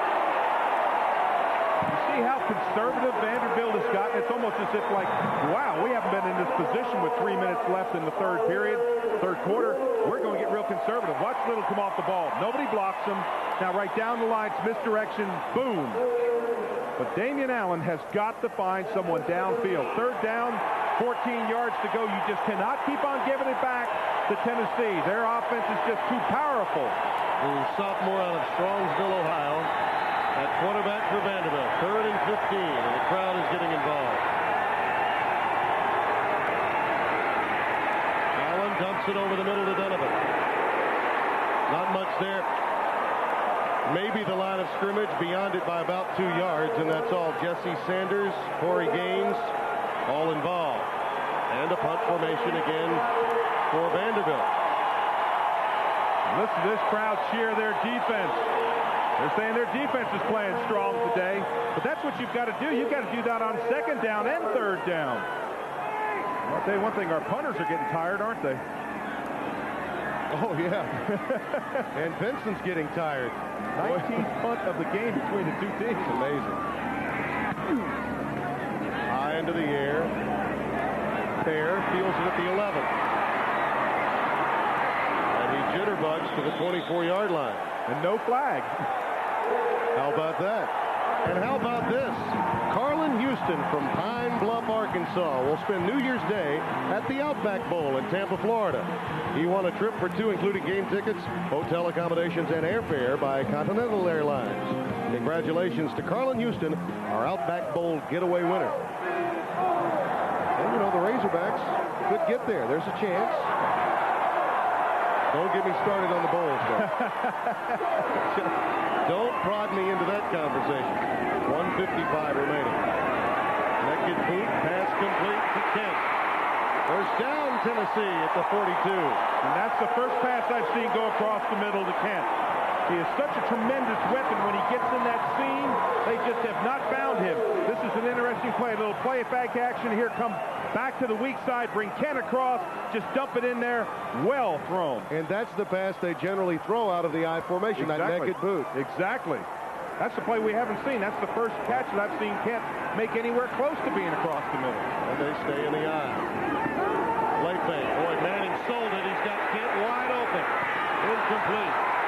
He got some help defensively from Marcus Williams, the free safety, late in the zone coverage. But at a point in that route, Kent had 3 steps on the corner, and the late help was coming from the free safety Williams. Boy, that's when if you're a cornerback, you say, I sure hope he throws it long, because cornerback was beaten on the play bad.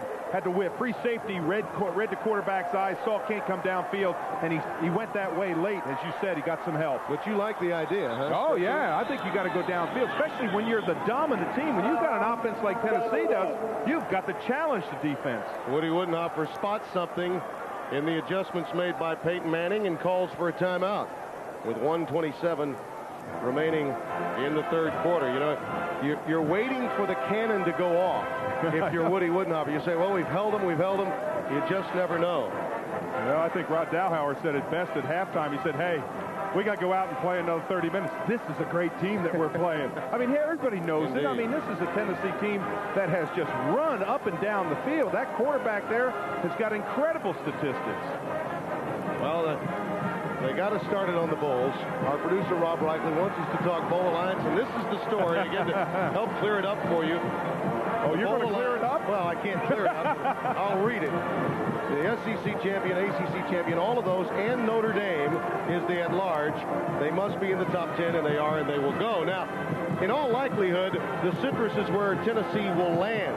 But Arkansas could throw a kink into everything should they knock off Florida in the SEC championship game, which no one anticipates. There's the way they select. The Fiesta Bowl will take the first and second selections.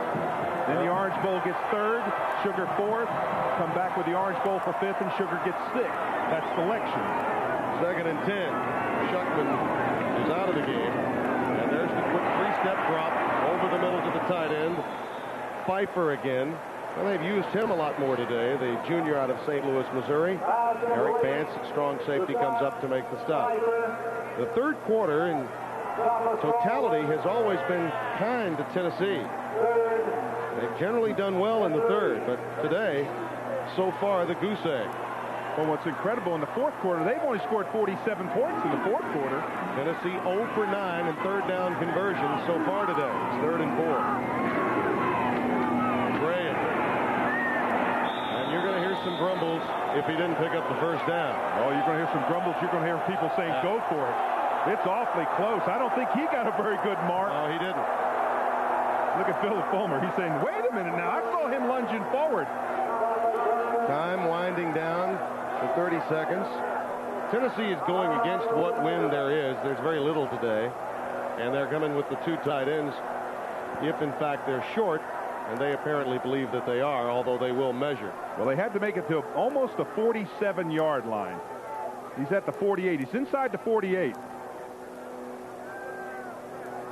Oh, short. Now, if you're Philip Fulmer, do you gamble and say, let's go for it? It's a rivalry game. You're a huge favorite. I mean, if you don't, you've just sent a signal that you've lost confidence in your offense. Now, see if they can draw them off sides. They may try to do that. They're 6 of 9 in 4th down conversion, so he's had some success there. They could forfeit, though, some field position. 3 tight ends. Graham should have it. Gosh, that's the biggest cheer we've heard in a little while for a first down. But if you're Philip Fulmer, you got to do something like that. You got to get your offense going. This is a high-powered offense, and watch him go over the top. There's, you see the flag in the background, and he penetrates that line for the first down. Again, I remind you, were it not for an offsides penalty at the 8:57 mark, Vanderbilt's lead might be larger than it is right now. Graham hops out. Carlton Hall again with a shoestring stop to close the third quarter. It has not been pretty for Tennessee today. A huge favorite coming off a scare from Kentucky. Oh, by the way, Vanderbilt knocked off the Big Blue, and Woody Woodenhopper's defense dictating tempo today. Back with the 4th and final quarter of Jefferson Pilot sports season in a moment. Surprise, surprise, it's 7-6 Vanderbilt as we go to the 4th. What a great way to close out our regular season. Yeah, Mom in the booth and Mrs. Ray right back here. Mrs. Ray from Asheboro, and my mom, Loretta Brando. Great to have her in a position where she can't talk back to me. I know. She's like your spotter today. We've put her to work. Yeah, Mrs. Ray has been to 45 years of Tennessee football games, so she deserves to sit in the booth. Well, we figured it was a holiday weekend. Why not have the family involved? This is the 7th play of this drive for Tennessee, equaling their longest drive of the day. As we look at our Lee stats through 3 quarters, Tennessee amassing yardage, but they've shot themselves in the foot so many times with penalties. Yeah, that's what you call the 20-to-20 offense. Goes from your own 20 to the other team's 20, and you don't score. That is just incredible. 110 yards in penalties for Philip Fulmer, whose team had averaged 45 yards in penalties per game coming in. 3rd and 2. Oh, Vanderbilt needs a timeout. And Woody Woodenhopper wasted no time getting it. Yeah, they weren't setting their defensive set. They knew it right off. 3rd down and 2. This could be the game. I mean, Woodenhopper's got to be thinking he needs to score to stay 7-6. 7-6 in the 4th quarter. 3rd down conversions have been a nightmare for Tennessee today, courtesy Woody Woodenhopper's defense. He may be the most exposed defensive coordinator in college football today. We're making his name a household word. Well, deservedly so. Copeland has come into the game. Try 0 for 11. Jermaine Copeland checked in during that timeout to no avail. Now, this is a young man that will someday be a member of the secondary or receiver, very versatile the freshman out of Harriman, Tennessee. But nothing doing. Vandy was right there waiting for that move. Yeah, and that's the 11th third down that they have not converted. I don't think they've converted a third down today. He scored a touchdown on that earlier this year.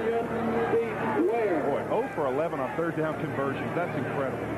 Sanford Ware back deep, waiting Kenyon's punt. Fair catch called for by Ware. And he handles it at his own 11-yard line. Once again, Vanderbilt backed up to start this drive, and you get the feeling with 2 timeouts utilized in that drive by Vanderbilt that they're going to try to win this game, perhaps 7-6. Well, we opened with rivalries. You talk about rivalries, and there's the old cliche, throw out the records. Sure, people are saying, hey, Vanderbilt's a 38-point underdog coming in here, but they're not playing like a 38-point underdog. Johnson is the lone setback. He gets it. He has not been able to get past that extremely quick linebacking core led by Tyrone Hines. He has 9 tackles today, and that 4.2 40 speed of his has yet to be a factor, largely because of that overall team speed of Tennessee's defense. Uh-oh, look at there. Florida State coming back. You remember last year that game? That was probably the most incredible comeback by Florida State ever. Mississippi State out early, and Michigan trying to pull the upset of the day, along with Vanderbilt. Jermaine Johnson nearly topped it. Very similar to play to the one that scored against Alabama earlier this year in a long 72-yard run for a touchdown. Now, if you're Rod Dowhauer, he's on the sideline saying, can we come up with a 13-minute, 2-second drive? He wants Jermaine Johnson to get up, that's for sure. Absolutely. He's still down on the deck. Jermaine is one of those guys that can make you miss very easily. But because of the lack of size, if you ramp him up early, you're generally going to knock him down.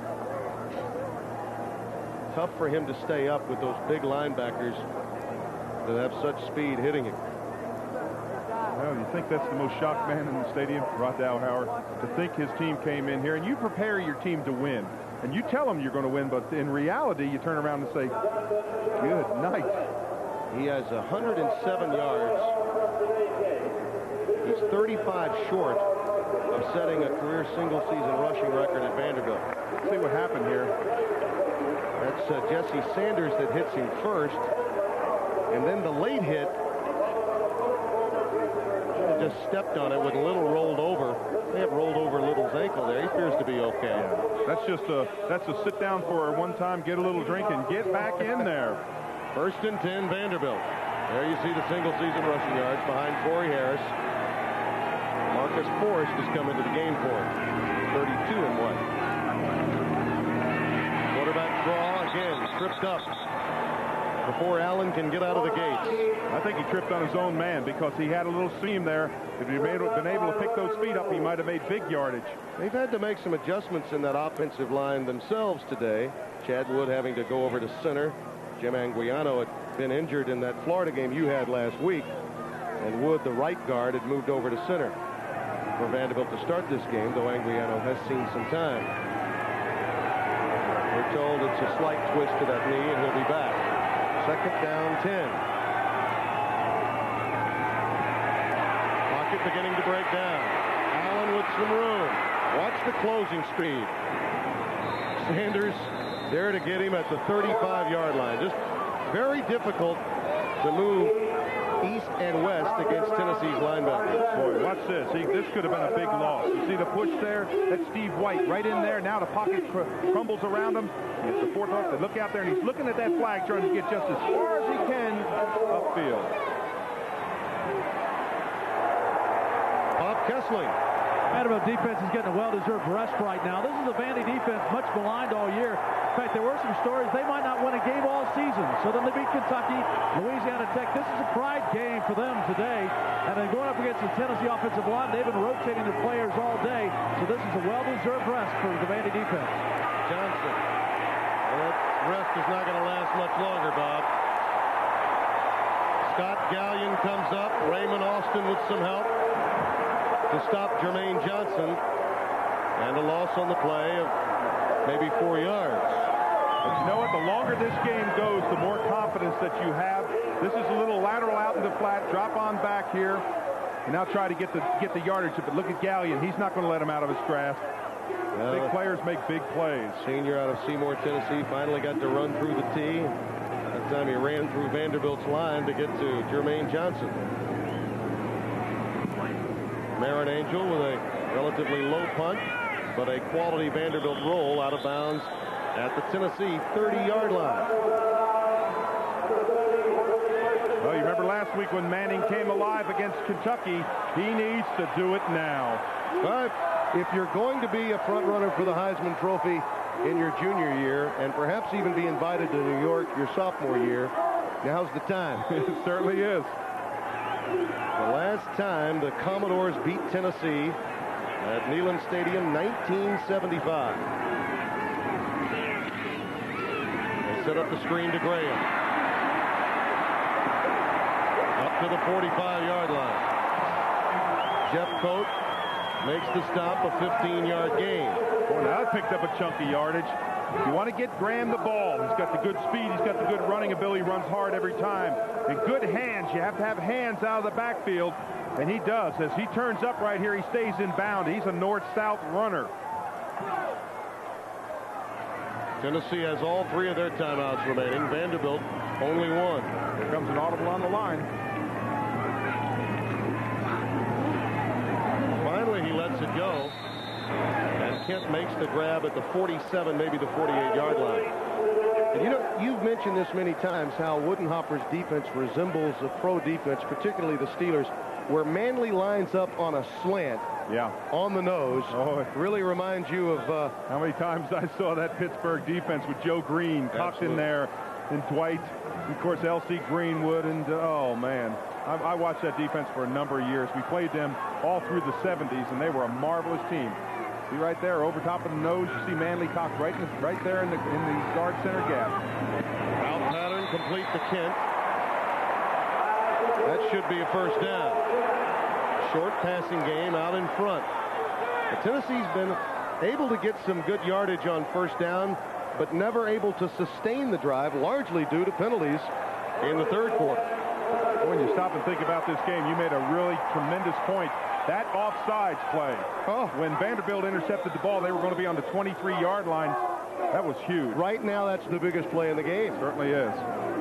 It was tipped into the air, you'll recall, by Sheffield and caught by Jay Stallworth. And they had Vanderbilt offsides on the play. Manning. Overthrown, incomplete. Intended for Kyler at the 35-yard line. A little too much zip on that one for the freshman to haul in. 22 of 37 for 224 yards. And at first glance, that appears to be not so bad a day. But, I mean, if you look at it in terms of productivity, he has been as confused as perhaps he's ever been in his career. He has. And when's the last time you saw a quarterback with 224 yards and you're saying, gee, he's not having a good day? Well, that's the standard by which he's set for himself. Here comes the blitz. Play fake. Oh, they picked it up. Kent has it. That's a first down. At the 32. Marcus Williams is there, and the Volunteers picked up the blitz that time as well as they have all day. Boy, they did. They sealed the middle, big man on big man, and they sealed the middle. Watch this. Nobody gets penetration. Now the quarterback turns up square, and look who he's going for.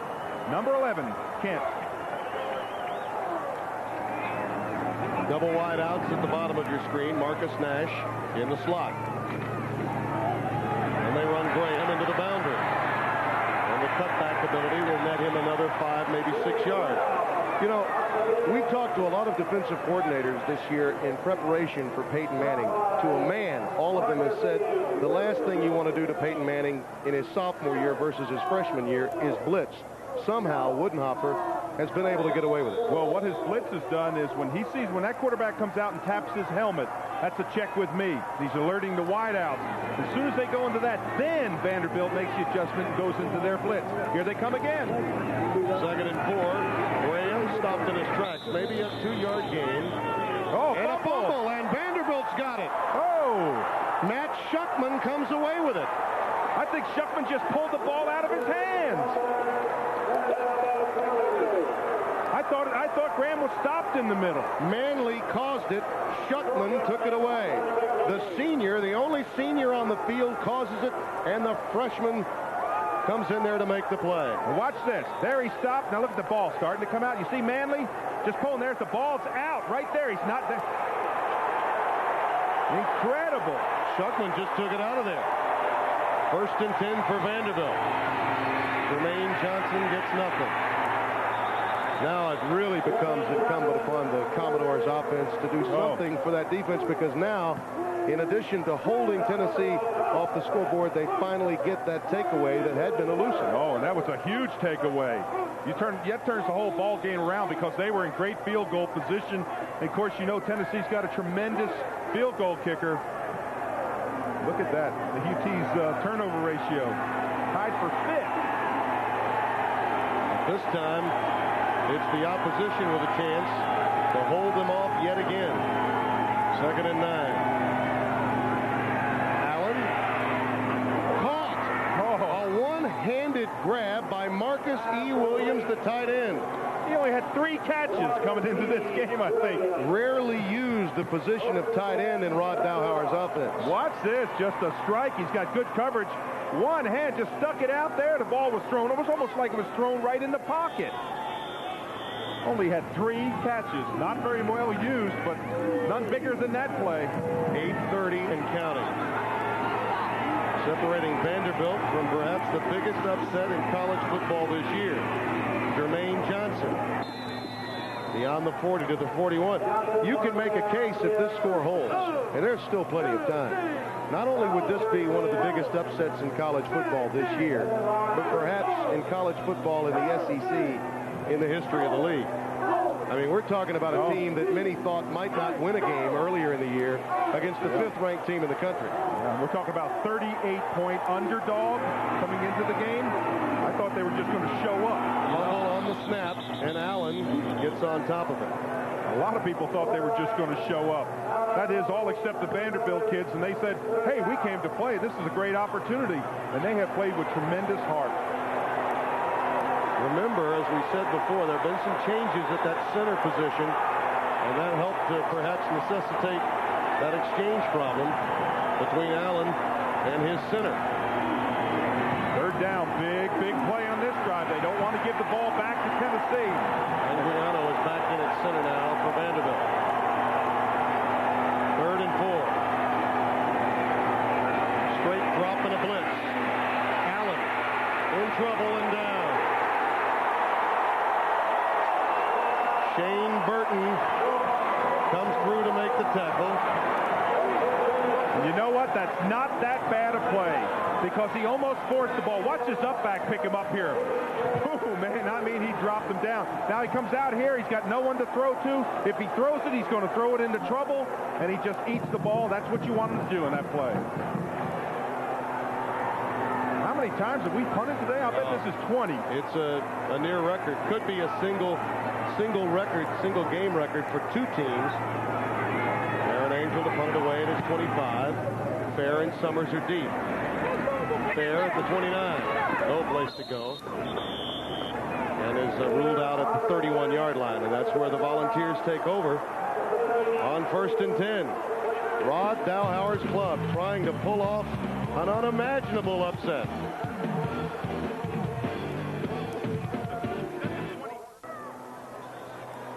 (7-6) our score as you look at Woody Woodenhofer, whose defense has been led today by his lone senior, James Manley. He has blocked the kick. He's forced a fumble, 3 quarterback hurries, 6 tackles, a tip pass, and a forced fumble. An incredible day he's had. Manning to Marcus Nash. Down at the 48-yard line, and as has been the case in each of Tennessee's last few drives, the opening play, very successful. Yes, very successful. That's what you want to do, get that ball downfield. And I look for Manning right now to go to those plays that are just so good for him. We talked about Nash coming. Joey Kent on that little dart across the middle. He's got his tight end coming down and doing that little curl, but look for him to go deep.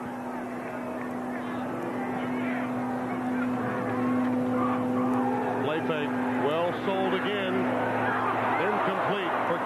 again, quality coverage into that zone that Vanderbilt had for him. Boy, it's a tough zone, because what they're doing is they're sitting back there, and Manning does an excellent job of looking off his receiver, his intended receiver, but they are just narrow. They are just zeroed in. Those defensive backs are zeroed in on the eyes of the quarterback and reacting towards it. Vance and Chavis are just, boy, they are really playing well. 5:57 remaining. Vance has got 10 tackles. 2nd and 10. There's the movement again, and here's the blitz. Quick out. Stallworth trying to come up with Graham and can't. At that time, Manning had a read and react, and he had Graham isolated, and he took advantage. Well, when you get Graham in the field of play, not only as a running, but as a back coming out of the backfield, it's one-on-one, and he beats him to the corner. Great block downfield. Didn't look a pretty one, but it was an excellent block downfield. It may have been the tight end, Scott Pfeiffer. From the 28-yard line, 1st and 10, Tennessee. 5:48 and counting. Manning on the out route. Oh, what a hit from Finkman on the tight end Pfeiffer again. Pfeiffer may have delivered a block. Well, he just got a return to sender from Daryl Finkman. Well, right now, if you're Vanderbilt, you're saying hold him to a field goal, and look at that, man. He's starting to think about it already. And how about his story? He's had a couple of blocks, won an extra point. That's the difference in this game. Had a game winner earlier this year, but he has struggled the last 2 weeks. Manning going to the tight end again. Pfeiffer, but a yard, maybe 2 yards shy of the first down. Jeff Coat making the stop. Well, I know who's going to get the ball this time, and I'm sure Vanderbilt does also. It's got to be Jay Graham. 3rd down, 1 yard to go. Don't quarterback sneak it. Tennessee 0 for 11 in 3rd down conversions. Woodenhopper trying to get the necessary changes. Extra tight end, Graham.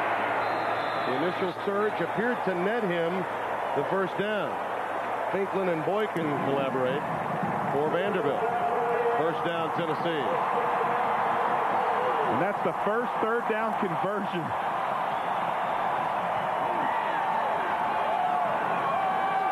And Hall's there saying, score a touchdown, please. Oh, you bet he is. 4:25 and counting. Out of the eye. Graham to the 6. Just keep doing what you're doing. He's got you down there. Keep on giving the ball to him. Here's that hole. It's a big one. Just explosion through the line. Find that seam. Don't change now. He has 32 carries for 175 yards now, does Graham. And they'll bring the sticks out again. And what he's saying there is everybody knows he's going to get the football. Key on him. You pointed out early in the game that perhaps the run-pass balance needed to be shelved, and they needed to go with Jay Graham until Woodenhopper could solve it. And to this point, in this drive, they haven't. Jeff Hall hoping against hope that Peyton Manning can get the 6 rather than need him for the 3. Graham stopped near the point of attack. Stallworth, the first to grab him. Helped by Finklin again. Well, even if you don't make it, you've got a great field goal try from right here. Well, you do, but at the same time, if in fact they're playing for a field goal, then you begin to wonder about the confidence Philip Fulmer really does have in his offense. Well, I think Tennessee is so shell-shocked today. I think they'll just be happy to come out of here with a field goal and go up 9-7. But then you've got to look at Vanderbilt. If they can drive the field, there's over 3 minutes left. 2nd and goal out of the eye. Toward the up back. Graham out at the 3, lunging as best he could. He may be close to the 2-yard line, and that's about it. Boy, Vance came up from that strong safety spot and really closed. Excellent play, as you documented earlier. Yeah, back outside. Graham has got 11 tackles. I mean, he's just played his heart out today. They are playing great football. This is everything you want in a college football game. Vance with 11 tackles today, 3:05 remaining, and the Commodores clinging to a 1-point lead. Now, did I say Graham? I meant Vance. I've seen so much of Graham today, I keep on calling his name. But Eric Vance is the one I want to point out. 11 tackles. He's just played a tremendous football game. We thought there were 3 players on defense that would set the tone. And that was Manley, of course. Duncan Shuckman was one of them, and, of course, Vance. The difference in this game, for those of you that weren't with us earlier, the extra point after Tennessee's touchdown, and Manley got through with just a surge up the middle to keep Hall from getting it through the uprights. And then shortly thereafter, in the third quarter, I still believe perhaps the biggest play of this game. Yeah. An interception that was negated by an offsides penalty when Manley had an opportunity, and Stallworth was the recipient of a tipped pass off a blitz by Robert Sheffield. It's come down to this, in a rivalry game, and the crowd becoming a factor.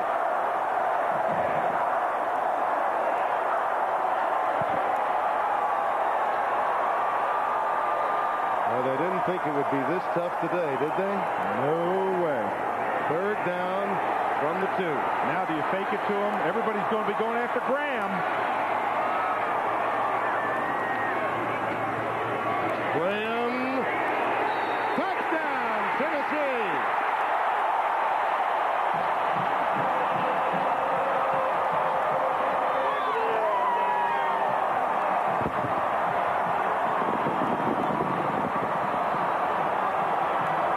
Chavis thought he had him. Well, I'm not certain he didn't. Well, he had to drive him back, not let him fall forward. Right here, Chavis has him there, but he does. Look at that leg strength, that dig. And he falls into the end zone. All he has to do is break the plane. Now watch. Right there, and he breaks the plane. See the official coming right in perfect position for the official to make that call. Now, do you go for 2? Have to. His 12th touchdown of the year, Jay Graham. 2:59 remaining, a 12-7 lead. Well, you have to go for 2. Went to the tight end, Dustin Moore, against Kentucky last week. Rolling to the right, incomplete. So a touchdown could win it for Vanderbilt. Pass was intended for Greg Kyler. And they're going to have 3 minutes to do it. Big problem, though. Since the opening drive, Vanderbilt's offense has been inept. We'll be back. 12-7 our score, under 3 minutes left. Damian Allen's got to get it going. Since their first drive, Vandy has netted 105 yards in total offense, and only one drive has lasted more than 5 plays. Hall to kick off. Deese and Charlie back deep for the Commodores. Number 5 Tennessee, given everything and then some from their cross-state rival. Charlie hammered at the 15. Okay, now you talk about what Vanderbilt has to do. They've got to find Sanford Ware. They've got to get Jermaine Johnson out of the backfield, dump the ball to him, and Allen has got to go downfield, but don't panic. Anthony Hampton made that hard hit at the 15, a reserve linebacker. Now the crowd becomes a factor. I think they're all exhaling. Yeah. They've been holding their breath for 3.5 quarters. They got a little help today. Where the rankings are concerned, Ohio State knocked off by Michigan. They actually mark it at the 17. Allen tucks it. And hammered by Little at the 24-yard line. But good positive yards. He didn't make a mistake. He didn't try to force the ball into coverage, and picked up good yardage on the play. A lot of time, they just don't want to panic in this situation. A tremendous turn in events in the national scheme of things today in college football. 2nd and 3. 4 wide receivers. Donovan in motion. Over the middle, incomplete. Donovan being checked by Hines, who's been nothing short of incredible on defense. He's had as much impact for Tennessee as Manley has had for Vanderbilt. Yes, he has. He's been all over the field. Now, this is 4-down territory, so don't worry. They're going for it regardless of where it is. 3rd down and a long 3. 2 for 15, but 0 for their last 12 on 3rd down conversions. Donovan, nothing doing. Well, you got to go for it here. You've got only 2.5 minutes left. They're not able to stop the clock. They've used some timeouts. You've noticed Jermaine Johnson has not been in on this series. Yeah. That is, well, that takes a lot away from your artillery. There's Jermaine right there with Bauhauer, so obviously that twisted knee giving him problems. Boy, that's a lot of firepower out of a very inept offense. That's the last boost from your Roman candle. 4th down. Allen must run. Little in pursuit.